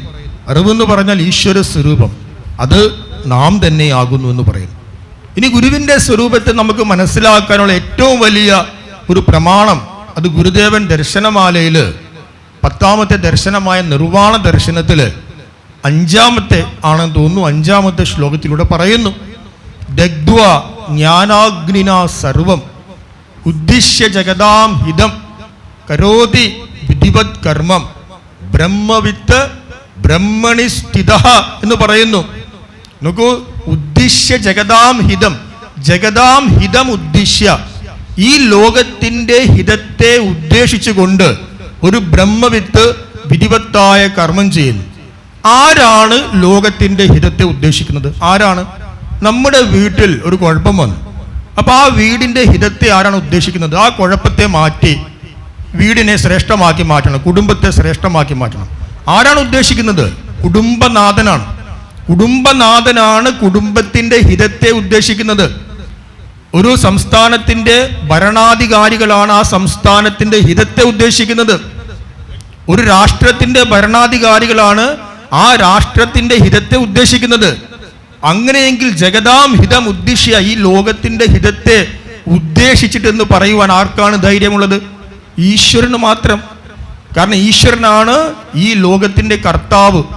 അതുകൊണ്ട് ഈ ലോകത്തിൽ എന്തെങ്കിലും ഒരു കുഴപ്പം വന്നാൽ അവിടെ വിധിവത്തായ കർമ്മത്തിലൂടെ ആ കുഴപ്പങ്ങളൊക്കെ മാറ്റി ലോകക്രമത്തെ നേരെയാക്കുവാനുള്ള ഇച്ഛാശക്തി, അതിനുള്ള കഴിവ് ഈശ്വരന് മാത്രമേ ഉള്ളൂ. അതുകൊണ്ട് ജഗതാം ഹിതം ഉദ്ദിശ്യ എന്ന് പറഞ്ഞാൽ ഈ ലോകത്തിൻ്റെ ഹിതത്തെ ഉദ്ദേശിച്ചിട്ട് എന്ന വാക്കിലൂടെ നമുക്ക് മനസ്സിലാക്കാം ഗുരുവിൻ്റെ സ്വരൂപം ഈശ്വരീയ സ്വരൂപം തന്നെയാണ്. ഗുരുദേവൻ ഈശ്വരൻ തന്നെയാണ്. വിധിവത് കർമ്മ കരോതി എന്ന് പറയുന്നു. ഇവിടെ ഞാൻ സാന്ദ്രവുമായിട്ട് സൂചിപ്പിക്കട്ടെ. അതായത് ഗുരുദേവൻ തന്നെ ബ്രഹ്മവിദ്യാ പഞ്ചകത്തിൽ കർമ്മത്തിൻ്റെ പല മാനങ്ങളെയും കുറിച്ച് പറയുന്നുണ്ട്. ആ കൂട്ടത്തിൽ പ്രാരബ്ധ കർമ്മം, സഞ്ചിത കർമ്മം, ആഗാമി കർമ്മം എന്നെല്ലാം പറയുന്നു. പ്രാരബ്ധം എന്ന് പറഞ്ഞു കഴിഞ്ഞാൽ നാം ഇന്ന് അനുഭവിക്കുന്ന സുഖദുഃഖങ്ങൾ, നമുക്ക് ലഭിച്ച ശരീരം, കുടുംബം, ഇതെല്ലാം തന്നെ പ്രാരബ്ധ കർമ്മവശാൽ വരുന്നതാണ്. എന്താണ് പ്രാരബ്ധം എന്ന് വിശദമായി പറയാൻ ആഗ്രഹിക്കുന്നില്ല. സംക്ഷിപ്തമായിട്ട് പറയാം. നമുക്ക് വരുന്ന ഇന്നത്തെ നമ്മുടെ ജീവിതത്തെ ഉണ്ടാക്കിയത് പ്രാരബ്ധ കർമ്മമാണ്. അത് ഒരു വ്യക്തിഗത പ്രാരബ്ധ കർമ്മം എന്നറിയപ്പെടുന്നു. ഈ വ്യക്തിഗത പ്രാരബ്ധ കർമ്മം പോലെ തന്നെ സമഷ്ടി പ്രാരബ്ധം എന്ന് പറയുന്ന ഒരു ആശയമുണ്ട്. സമഷ്ടി പ്രാരബ്ധം എന്ന് പറഞ്ഞു കഴിഞ്ഞാൽ ഒരു സമൂഹം എങ്ങനെയാണ് ഒരു വ്യക്തിയുടെ ശരീരം, അതേപോലെ നമ്മളൊരു വ്യക്തിയാണ്. വ്യക്തിയെ, ഇൻഡിവിജ്വാലിറ്റിയെ കുറിക്കുവാൻ വേണ്ടി വ്യക്തി എന്ന് പറയുന്നത് അഥവാ വ്യഷ്ടി എന്ന് പറയുന്നു. ടോട്ടലിനെ കുറിക്കാൻ വേണ്ടിയിട്ട് സമഷ്ടി എന്നുള്ള വാക്ക് ദാർശനികന്മാർ ഉപയോഗിക്കാറുണ്ട്. ഒരു സമഷ്ടി, ഒരു സമൂഹം, ആ സമൂഹത്തിനും ഒരു പ്രാരബ്ധ കർമ്മം വന്നു ചേരും. എങ്ങനെയാണോ എൻ്റെ ജീവിതത്തിൽ എനിക്ക് ദുഃഖവും ദുരിതവും രോഗവും ഒക്കെ വന്നു ചേരുന്നത്, അതേപോലെ തന്നെ സമൂഹത്തിനും ഒരു പ്രാരബ്ധ കർമ്മം വന്നു ചേരും. ആ പ്രാരബ്ധത്തിലൂടെ സമൂഹം അത്യധികമായ പീഡകളെ അനുഭവിക്കും. മനുഷ്യനായി പോലും ജീവിക്കാൻ കഴിയാത്ത സാഹചര്യം വരും. ആ സമയത്ത് സമൂഹത്തിൻ്റെ ആകെ ഒരു ഉൾവിളിയുണ്ട്, ഞങ്ങളെ ഈ ദുഃഖത്തിൽ നിന്നും ഈ ദുരിതത്തിൽ നിന്നും മോചിപ്പിക്കണമേ എന്നുള്ള സമൂഹ മനസ്സിൻ്റെ ആ ഉൾവിളിയുടെ ഫലമായി സമഷ്ടി പ്രാരബ്ധ കർമ്മത്താൽ അവിടെ ഒരു ഈശ്വര ശരീരം സൃഷ്ടമാകും. ഇത് നമ്മൾ വിശേഷമായി ശ്രദ്ധിക്കേണ്ട പോയിന്റാണ്. കാരണം ഗുരുവിൻ്റെ ആ മഹിമയെ കുറയ്ക്കാൻ വേണ്ടിയിട്ട് പലരും പറയുന്നു, ഗുരുദേവൻ അവസാനം അസുഖം വന്നല്ലേ പറഞ്ഞത്, അസുഖം വന്നല്ലേ ഇവിടെ എന്താ പറയുക ശരീരം ഉപേക്ഷിച്ചത്, പ്രോസ്റ്റേറ്റ് ഗ്രന്ഥിക്ക് അസുഖം വന്നു, ഗുരുദേവൻ ഒരുപാട് പീഡ അനുഭവിച്ചു, ഒരു സാധാരണ മനുഷ്യനല്ലേ, ഒരു സാധാരണ ശരീരധാരിയല്ലേ. ഒരിക്കൽ രസകരമായൊരു കാര്യം, നമ്മൾ ഇതേപോലെ നമ്മുടെ ഒരു കൂട്ടുകാരൻ, അപ്പം അദ്ദേഹം വലിയ ശ്രീകൃഷ്ണ ഭക്തനാണ്, വലിയ ഭക്തനാണ് ഭഗവാന്റെ. അപ്പോൾ നമ്മളിങ്ങനെ ചർച്ച ചെയ്യുമ്പോൾ അദ്ദേഹം പറഞ്ഞു, ഗുരുവിൻ്റെ ഫിലോസഫിയൊക്കെ കൊള്ളാം, പക്ഷെ നിങ്ങൾ ഗുരുവിനെ ദൈവമായി കാണുന്നത് അംഗീകരിക്കാൻ കഴിയില്ല. കാരണം ഗുരുദേവൻ കുഞ്ഞുനാളിൽ ജനിച്ചു, ഗുരുകുലത്തിൽ പോയി പഠിച്ചു, അവസാന നാളുകളിൽ എന്ത് സംഭവിച്ചു, രോഗം വന്നു, പീഡ വന്നു, ഒരു സാധാരണ മനുഷ്യനെ പോലെ ജീവിച്ചു. ഇവിടെ വലിയ ഫിലോസഫറൊക്കെ ആയിരുന്നു, സമ്മതിച്ചു. പക്ഷെ പരമദൈവം, പ്രത്യക്ഷ ദൈവം എന്നൊന്നും അംഗീകരിക്കാൻ കഴിയില്ല എന്ന് പറഞ്ഞു. അപ്പം നമ്മൾ ഉടനെ ചോദിച്ചു, താങ്കൾ ആരാണ്? ശ്രീകൃഷ്ണ ഭക്തനല്ലേ? അല്ലേ? ഭഗവാൻ കുട്ടിക്കാലത്ത് തട്ടുംപുറത്ത് വലിഞ്ഞു കയറി വെണ്ണ കട്ടുന്നില്ലേ? അപ്പൊ താഴെ ഇരുന്നെങ്ങാണ്ട് വെണ്ണ വരട്ടെ എന്ന് പറഞ്ഞാൽ പോരെ ഈശ്വരനാണെങ്കിൽ? ഇത്രയും ലോകത്തിലെ ഏറ്റവും വലിയ ജ്ഞാനിയായ ശ്രീകൃഷ്ണൻ എന്തുകൊണ്ട് സാന്ദീപിനി ഗുരുകുലത്തിൽ പോയിട്ട് വിദ്യ അഭ്യസിക്കണം? അപ്പോൾ ഒരു മഹാപുരുഷന്മാർ, മഹത്തുക്കള്, അവർ മനുഷ്യരുടെ രൂപത്തെയും ഭാവത്തെയും പൂണ്ടിവിടെ അവതരിച്ചു കഴിഞ്ഞാൽ മാനുഷികമായ ചില ലീലകളെല്ലാം കാണിക്കും. അതിന് അവരുടെ അവതാര ലീലകൾ എന്നാണ് പറയുന്നത്. ആ ലീലകളെ മാത്രം കണ്ട് ഇവർ മനുഷ്യർ തന്നെ എന്ന് വിലയിരുത്തുന്നത് നമ്മുടെ മൂഢത്വമാണ്. ഒരിക്കല് രാമചരിതമാനസം എന്നുള്ളൊരു ഗ്രന്ഥമുണ്ട്, രാമായണത്തിന്റെ ഹിന്ദി പതിപ്പാണ്, അവധ് ഭാഷയിൽ എഴുതിയാണ്. അതിൽ പറയുന്നൊരു സുന്ദരമായ ആഖ്യാനം, കൈലാസത്തിലിരുന്ന് ശിവനും പാർവതിയും താഴെ നോക്കുമ്പോൾ രാമൻ ആ കാട്ടിൽ നിന്ന് പൊട്ടിക്കരയുന്നു. അയ്യോ, എൻ്റെ ഭാര്യയെ നഷ്ടപ്പെട്ടു പോയി, കാണുന്നില്ല എന്ന് പൊട്ടിക്കരയുന്നു. അപ്പോൾ പാർവതിക്കൊരു സംശയം, കേവലം ഒരു ഭാര്യയെ നഷ്ടപ്പെട്ടു പോയപ്പോഴേക്കും ഇയാൾക്ക് ഇത്രയും ദുഃഖവും ആദിയും വ്യാധിയും വന്നു, ഇയാൾ അവതാരം തന്നെയാണോ എന്ന് ചോദിക്കുന്നുണ്ട് ശിവനോട്. അപ്പൊ പറഞ്ഞു വരുന്നത്, അവതാര പുരുഷന്മാരുടെ, മഹാത്മാക്കളുടെ ജീവിതത്തിലെ മാനുഷികമായ ഭാവങ്ങളെ കണ്ടിട്ട് അവർ കേവലം മനുഷ്യരാണെന്ന് മാത്രം വിലയിരുത്തുന്നത് നമ്മുടെ മൂഢത്വമാണ്. ഞാൻ പറഞ്ഞു വന്നത്, വ്യക്തികൾക്ക് വരുന്ന ദോഷങ്ങൾ അത് വ്യക്തിഗത പ്രാരബ്ധം എന്നറിയപ്പെടുന്നു. അതേപോലെ ഒരു സമൂഹത്തിന് വരുന്ന ദോഷങ്ങളാണ് സമഷ്ടി പ്രാരബ്ധം. ഒരു സമൂഹത്തിന് മുഴുവനായിട്ടും പതിക്കുന്നതാണത്. നോക്കൂ, നമ്മുടെ പൂർവ്വകാലം ഒന്ന് ചിന്തിച്ചു നോക്കൂ. ഇവിടെ പൂർവ്വകാലത്ത് നമ്മൾ കരുതും ജാതി വിവേചനം എന്ന് പറഞ്ഞു കഴിഞ്ഞാൽ കുറേ ആളുകൾക്ക് ക്ഷേത്രങ്ങളിലേക്ക് പോകാൻ സാധിച്ചില്ല, ഇതാണ് ജാതി വിവേചനം. ഇതാണോ ജാതി വിവേചനം? ജാതി വിവേചനം എന്ന് പറഞ്ഞാൽ ക്ഷേത്രങ്ങളിലേക്ക് പോകാൻ സാധിക്കാത്തത് മാത്രമല്ല, മനുഷ്യനായി ജീവിക്കാനുള്ള സർവ്വ അധികാരങ്ങളും നഷ്ടപ്പെട്ടു. പുറത്തിറങ്ങി നടക്കാൻ സാധിക്കില്ല. ഇന്നത്തെ കാലത്ത് നമ്മുടെ ഭാരതം ഭരിക്കുന്നത് ഭാരതത്തിലെ ഭരണഘടനയെ അടിസ്ഥാനമാക്കിയാണ്. പണ്ട് കാലത്ത് നാട്ടുരാജാക്കന്മാർ രാജ്യം ഭരിച്ചിരുന്നത് സ്മൃതി ഗ്രന്ഥങ്ങളെ ആധാരമാക്കിയായിരുന്നു. സംസ്കൃതത്തിൽ എഴുതിയ അന്നത്തെ കാലത്ത് രാജാക്കന്മാർക്ക് ഭരിക്കാനുള്ള നിയമങ്ങളടങ്ങിയ ഗ്രന്ഥങ്ങളാണ് സ്മൃതി ഗ്രന്ഥങ്ങൾ.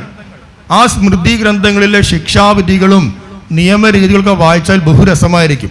ഒരാള് വധശിക്ഷയ്ക്ക് അർഹമായ തെറ്റ് ചെയ്താൽ അവൻ ബ്രാഹ്മണനാണെങ്കിൽ അവന്റെ തല മുണ്ടനം ചെയ്യുക, മൊട്ട വടിക്കുക. അവൻ ശൂദ്രനാണെങ്കിൽ കഴുത്ത് വെട്ടിക്കളയുക. ഇങ്ങനെയുള്ള ആ നിയമങ്ങളെ നോക്കിയിട്ടാണ് രാജാവ് ശിക്ഷ നടപ്പിലാക്കിയത്. അതേപോലൊരു നിയമമാണ് ശാങ്കര സ്മൃതി.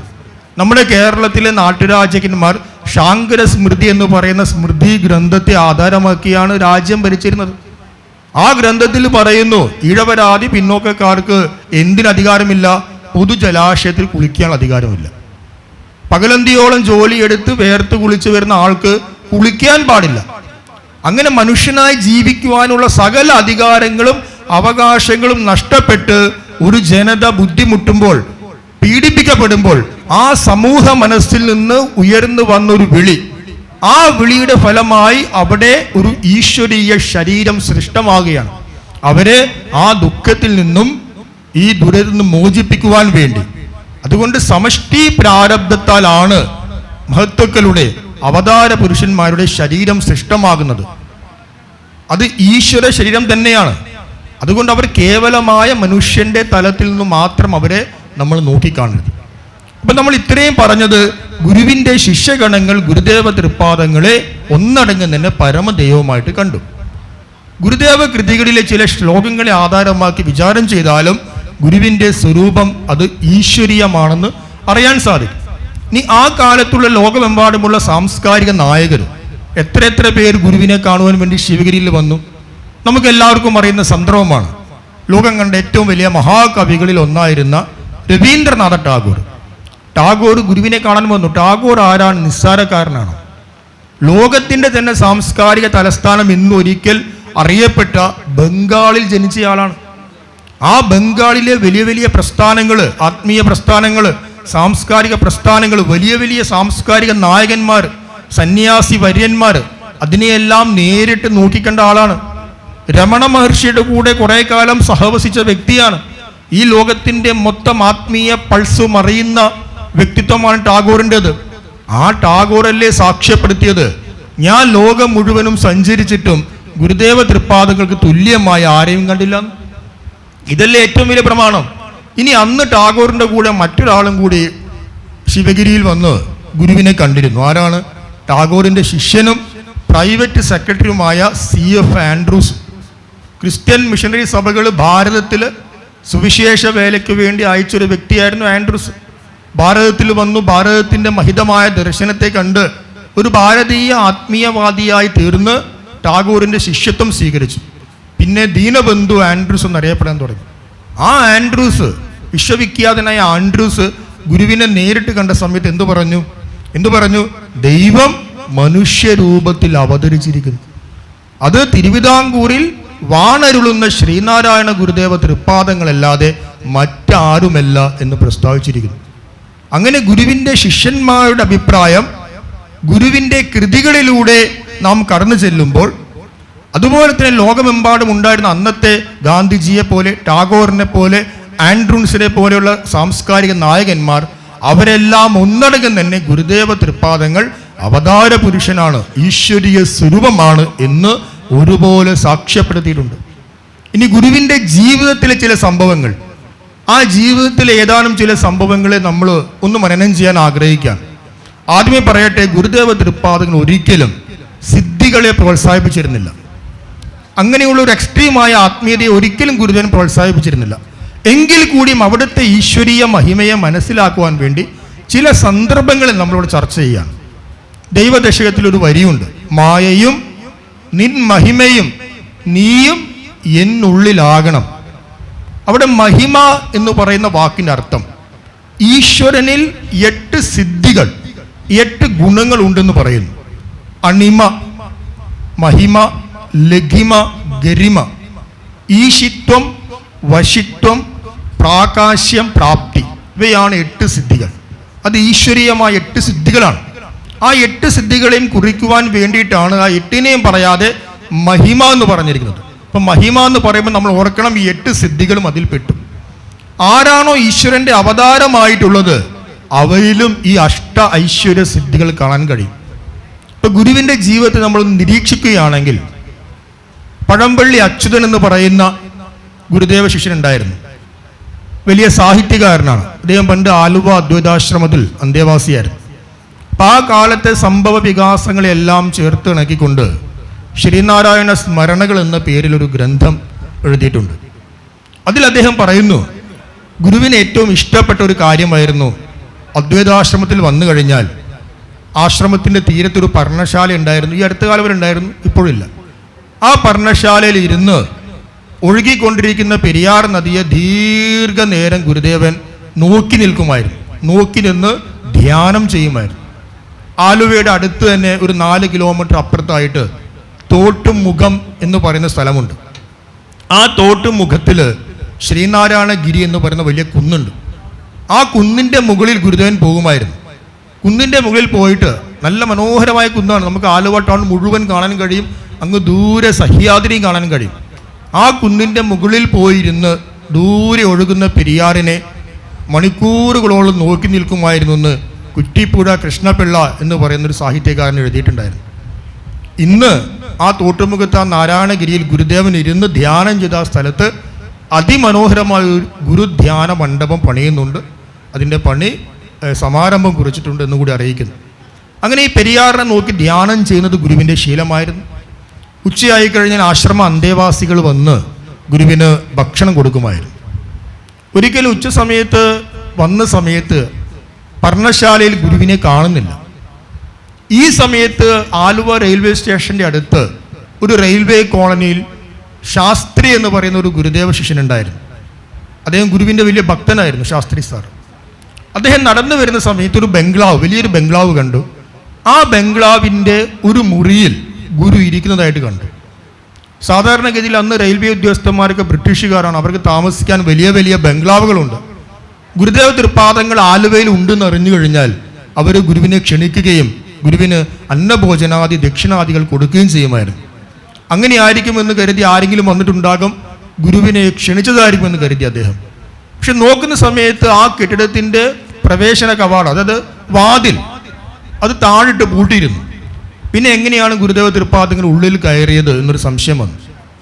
ആ സമയത്താണ് ശിഷ്യഗണങ്ങളെ കാണുന്നത്. അവർ പറഞ്ഞു, ഞങ്ങൾ ഗുരുവിനെ അന്വേഷിക്കുകയാണ്, ഗുരുവിനെ കണ്ടില്ല. അപ്പോൾ ശാസ്ത്രി സാറ് പറഞ്ഞു, ഗുരു ഇന്ന ബംഗ്ലാവിലുണ്ടെന്ന് പറഞ്ഞു. അപ്പം എല്ലാവരും ചേർന്ന് ഗുരുവിനെ കാണാൻ ആ ബംഗ്ലാവിലേക്ക് പോയി. ആ സമയത്ത് ആ ബംഗ്ലാവിൽ നിന്ന്, നേരത്തെ കണ്ട മുറിയിൽ നിന്ന് ഗുരു വെളിയിലേക്ക് വന്ന് വെളിയിലിരിക്കുന്നു. അപ്പോഴും താഴിട്ട് പൂട്ടിയിരിക്കുകയാണ്. അപ്പം എല്ലാവർക്കും വലിയ കൗതുകം തോന്നി. ഇവിടെ ഗുരുദേവൻ അണിമ എന്ന് പറയുന്ന സിദ്ധിയാണ് പ്രയോഗിച്ചത്. അണിമ എന്ന് പറഞ്ഞാൽ നമ്മുടെ ശരീരത്തെ ഏറ്റവും സൂക്ഷ്മമാക്കാനുള്ള ഒരു ഈശ്വരീയ സിദ്ധിയാണ് അണിമ.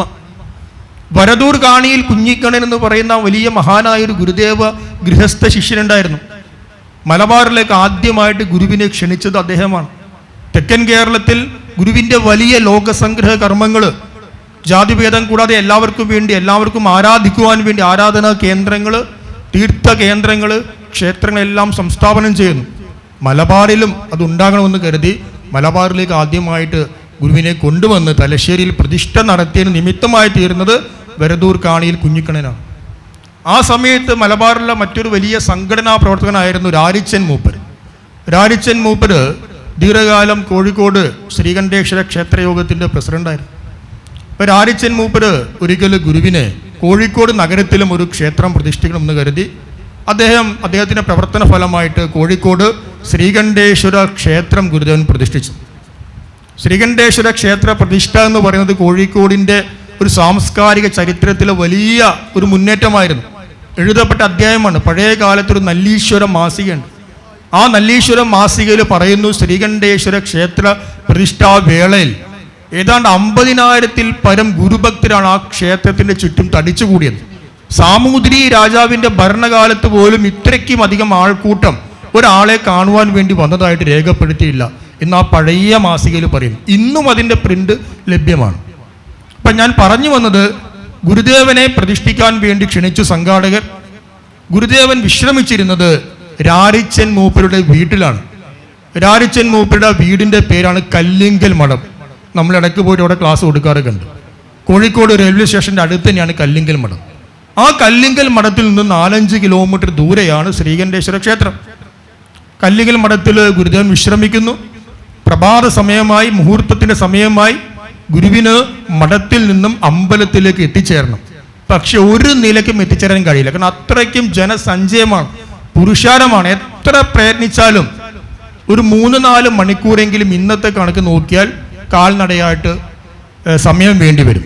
കൃത്യം മുഹൂർത്ത സമയം വന്നു. ശ്രീകോവിലിൻ്റെ അടുത്ത് രാരിച്ചൻ മൂപ്പരുണ്ട്, വരദൂർ കാണിയിൽ കുഞ്ഞിക്കണനുണ്ട്, കുമാരനാശാനുണ്ട്, ചൈതന്യസ്വാമികളുണ്ട്, മലറുകണ്ടി കുഞ്ഞിക്കണനുണ്ട്, വാണൂർ ശങ്കരനുണ്ട്. അങ്ങനെ ഗുരുവിൻ്റെ എല്ലാ ശിഷ്യഗണങ്ങളും അവിടെ ഇരിക്കുകയാണ്. മുഹൂർത്ത സമയമായി. അയ്യോ ഗുരുവിനെ കണ്ടില്ലല്ലോ, മുഹൂർത്തം സമയം തെറ്റുമല്ലോ എന്ന് പറഞ്ഞ് അവർ ഒരു വിഷമിച്ചിരിക്കുന്ന സമയത്താണ് ഗർഭഗൃഹത്തിൽ ശ്രീകോവിലിൽ ഗുരുദേവൻ പ്രത്യക്ഷപ്പെടുന്നത്. അപ്പൊ എല്ലാ പ്രതിസന്ധികളെയും മറികടന്നുകൊണ്ടും ശരീരത്തെ ഏറ്റവും സൂക്ഷ്മമാക്കി ഏത് സ്ഥലത്തും എത്തിച്ചേരാനുള്ള ഗുരുവിൻ്റെ ഈ ഈശ്വരീയ സിദ്ധി അവിടുത്തെ ജീവിതത്തിൽ എമ്പാടും നമുക്ക് കാണുവാനും കഴിയും. ഞാൻ ആവർത്തിക്കട്ടെ, ഞാൻ സിദ്ധികളെ പറഞ്ഞ് ഗുരുവിനെ കേവലം ഒരു സിദ്ധപുരുഷനാക്കി വ്യാഖ്യാനിക്കാൻ അല്ല ആഗ്രഹിക്കുന്നത്. മറിച്ച് അവിടുത്തെ സ്വരൂപം ഈശ്വരീയമാണെന്ന് സമർത്ഥിക്കുവാൻ വേണ്ടി ചില ദൃഷ്ടാന്തങ്ങൾ എഴുതുന്നു മാത്രമേ ഉള്ളൂ. ചാവറക്കോട് കൊച്ചുചെറുക്കൻ വൈദ്യർ ഒരിക്കൽ ഗുരുവിനെ ക്ഷണിച്ചു വീട്ടിലേക്ക്. ഗുരു വന്നു. വീട്ടിൽ സന്ധ്യാസമയമായി. വൈദ്യർക്ക് വലിയ ആഗ്രഹമായിരുന്നു ഒരിക്കൽ പ്രഭാത ഭക്ഷണം തൻ്റെ കൈകൊണ്ട് ഗുരുവിന് കൊടുക്കണം. പക്ഷേ ഗുരുവിൻ്റെ സ്വഭാവം വൈദ്യർക്ക് അറിയാമായിരുന്നു. ഗുരുദേവൻ ആരോടും ഒന്നും പറയാതെ ഏത് സ്ഥലത്തു നിന്നും പെട്ടെന്ന് പോയി കളയും. അതുകൊണ്ട് തൃപ്പാദങ്ങൾ ഇന്നിവിടെ വിശ്രമിച്ച് നാളെ എന്നോട് പറയാതെ പോകരുത് എന്നാഗ്രഹിച്ചുകൊണ്ട് തൃപ്പാദങ്ങൾക്ക് താമസിക്കാൻ കൊടുത്ത മുറി, ആ മുറിയുടെ വാതിൽ താഴിട്ട് പൂട്ടുകയും താക്കോൽ തൻ്റെ അരയിൽ തിരികെ വൈദ്യര് ഒരു പായയിട്ട് ആ വാതിലിൻ്റെ അടിയിൽ തന്നെ കിടന്നു. രാവിലെ 4 മണിയായി. താക്കോൽ തുറന്ന് റൂം നോക്കുമ്പോൾ തൃപ്പാദങ്ങളെ കണ്ടില്ല. ഉടനെ ഭയങ്കര സങ്കടത്തോടു കൂടി ശിവഗിരിയിലേക്ക് ഓടി. കാരണം ചാവറക്കോട് വർക്കയുടെ അടുത്തുള്ള സ്ഥലം തന്നെയാണ്. അവിടെ തൃപ്പാദങ്ങൾ ഇരിക്കുന്നുണ്ടായിരുന്നു. ചോദിച്ചു. അപ്പോൾ ഗുരു പറഞ്ഞു, ഞാൻ രാവിലെ എഴുന്നേറ്റപ്പോൾ വാതിൽ തുറന്നു കിടക്കുകയാണ്. പിന്നെ നമുക്ക് പോകണമെന്ന് തോന്നിയാൽ നാം പോകുമല്ലോ എന്ന് പറഞ്ഞു. ഇതെല്ലാം ഗുരുവിൻ്റെ അണിമ എന്ന് പറയുന്ന സിദ്ധിയാണ്. അടുത്ത സിദ്ധിയാണ് മഹിമ. മഹിമ എന്ന് പറയുന്ന ശരീരത്തെ ഏറ്റവും സ്ഥൂലം, ഏറ്റവും വികസിപ്പിക്കുവാനുള്ള ഒരു ഈശ്വരീയ സിദ്ധിയാണ് മഹിമ. നമ്മൾ രാമായണത്തിലൊക്കെ അത് കേൾക്കാറുണ്ട്. ലങ്കയിലേക്ക് സീതയെ അന്വേഷിച്ച് ഹനുമാൻ പോകുന്ന വേളകളിൽ അണിമാതി സിദ്ധികളെ പ്രയോഗിച്ചു എന്നുള്ളത്. ധർമാനന്ദ സ്വാമികൾ ഒരു ഗുരുദേവ ശിഷ്യനാണ്. ധർമാനന്ദ സ്വാമികളുടെ ശ്രീനാരായണ പരമഹംസൻ എന്ന പേരിൽ ധർമാനന്ദ സ്വാമികൾ ഗുരുവിൻ്റെ അദ്ഭുത ലീലകളെ വർണ്ണിച്ചുകൊണ്ട് പ്രസിദ്ധമായൊരു പുസ്തകം എഴുതിയിട്ടുണ്ട്. ധർമാനന്ദ സ്വാമികളുടെ അമ്മാവനാണ് PM ഗോവിന്ദനാശൻ. ഗോവിന്ദനാശൻ ഗുരുവിൻ്റെ ആത്മമിത്രമായിരുന്നു. ഇപ്പോൾ ഗോവിന്ദനാശൻ പറഞ്ഞൊരു കാര്യം, ഒരിക്കൽ വർക്കല കടപ്പുറത്ത് ഗോവിന്ദനാശന് വലിയൊരു സ്ഥലമുണ്ട്, നല്ല തെങ്ങൊക്കെ നിറഞ്ഞ മനോഹരമായ സ്ഥലമാണ്. അവിടെ ഗുരുവും ഗോവിന്ദനാശാനും രാത്രികാലങ്ങളിൽ ഇങ്ങനെ സംസാരിച്ചിരിക്കുന്ന വേളയിൽ രണ്ടുപേരും ഉറങ്ങി. ഏതോ ഒരു നേരത്ത് കണ്ണു തുറന്ന് നോക്കിയ സമയത്ത് ഗുരുവിനെ കാണുന്നില്ല. അപ്പം അദ്ദേഹം അന്വേഷിച്ച് മുന്നോട്ട് പോയ സമയത്ത് വലിയൊരു കുന്നിരിക്കുന്നു. ആ കുന്നിൻ്റെ അടുത്ത് തന്നെ ഭീമാകാരമായ രൂപത്തോടു കൂടി ഒരാൾ ഇരുന്ന് ധ്യാനിക്കുന്നു. അടുത്ത് വന്നപ്പോഴാണ് അത് ഗുരുവാണെന്ന് മനസ്സിലായത്. പെട്ടെന്ന് ആ സ്വരൂപം അപ്രത്യക്ഷമായി. അതുപോലെ തന്നെ കൊടിതൂക്കി മലയിൽ വെച്ച് ശിവലിംഗദാസ് സ്വാമികൾക്കും ഗുരുവിൻ്റെ ഈ വിശ്വരൂപ ദർശനം അനുഭവപ്പെടുകയുണ്ടായി. ഇതിന് നമുക്ക് എന്തു പറയാം? ഇതിനെ ഗുരുവിൻ്റെ മഹിമ എന്ന് പറയാം. അണിമ എന്ന് പറയുന്നത് ഏറ്റവും സൂക്ഷ്മമാക്കാനുള്ള കഴിവാണെങ്കിൽ മഹിമ എന്ന് പറയുന്നത് ശരീരത്തെ ഏറ്റവും വിസ്തൃതമാക്കാനുള്ള ഒരു ഈശ്വരീയ സിദ്ധിയാണ്. അടുത്ത സിദ്ധികളാണ് ലഘിമ, ഗരിമ എന്നുള്ളത്. ലഘിമ എന്ന് പറഞ്ഞാൽ ഭാരരഹിതമാക്കുക, ഗരിമ എന്ന് പറഞ്ഞാൽ ഭാരമുള്ളതാക്കുക. ഗുരുദേവ തൃപ്പാദങ്ങൾ ലോകസംഗ്രഹ കർമ്മങ്ങൾ ചെയ്തുകൊണ്ട് നാട് നീളെ സഞ്ചരിക്കുന്നു. അവിടത്തേക്ക് പാത കാണിക്കയായിട്ട് ഒരുപാട് പണം, ഒരുപാട് ധനം ലഭിച്ചു. അദ്ദേഹം അവിടുന്ന് എന്ത് തീരുമാനിച്ചു? വർക്കല പ്രദേശത്ത് വളരെ പിന്നോക്കം നിൽക്കുന്ന കുറവ പുലയ സമുദായങ്ങളിൽപ്പെട്ട കുഞ്ഞുങ്ങൾ, അവർക്ക് വിദ്യാഭ്യാസം കിട്ടുവാൻ ഒരു വഴിയുമില്ല. അവർക്ക് വേണ്ടി ഒരു വിദ്യാലയം ആരംഭിക്കാം. അങ്ങനെ ശിവഗിരിയിൽ നിന്ന് ഏതാനും ഒരു 2 കിലോമീറ്റർ മുന്നോട്ട് പോയാൽ ശ്രീനിവാസപുരം എന്ന സ്ഥലമുണ്ട്.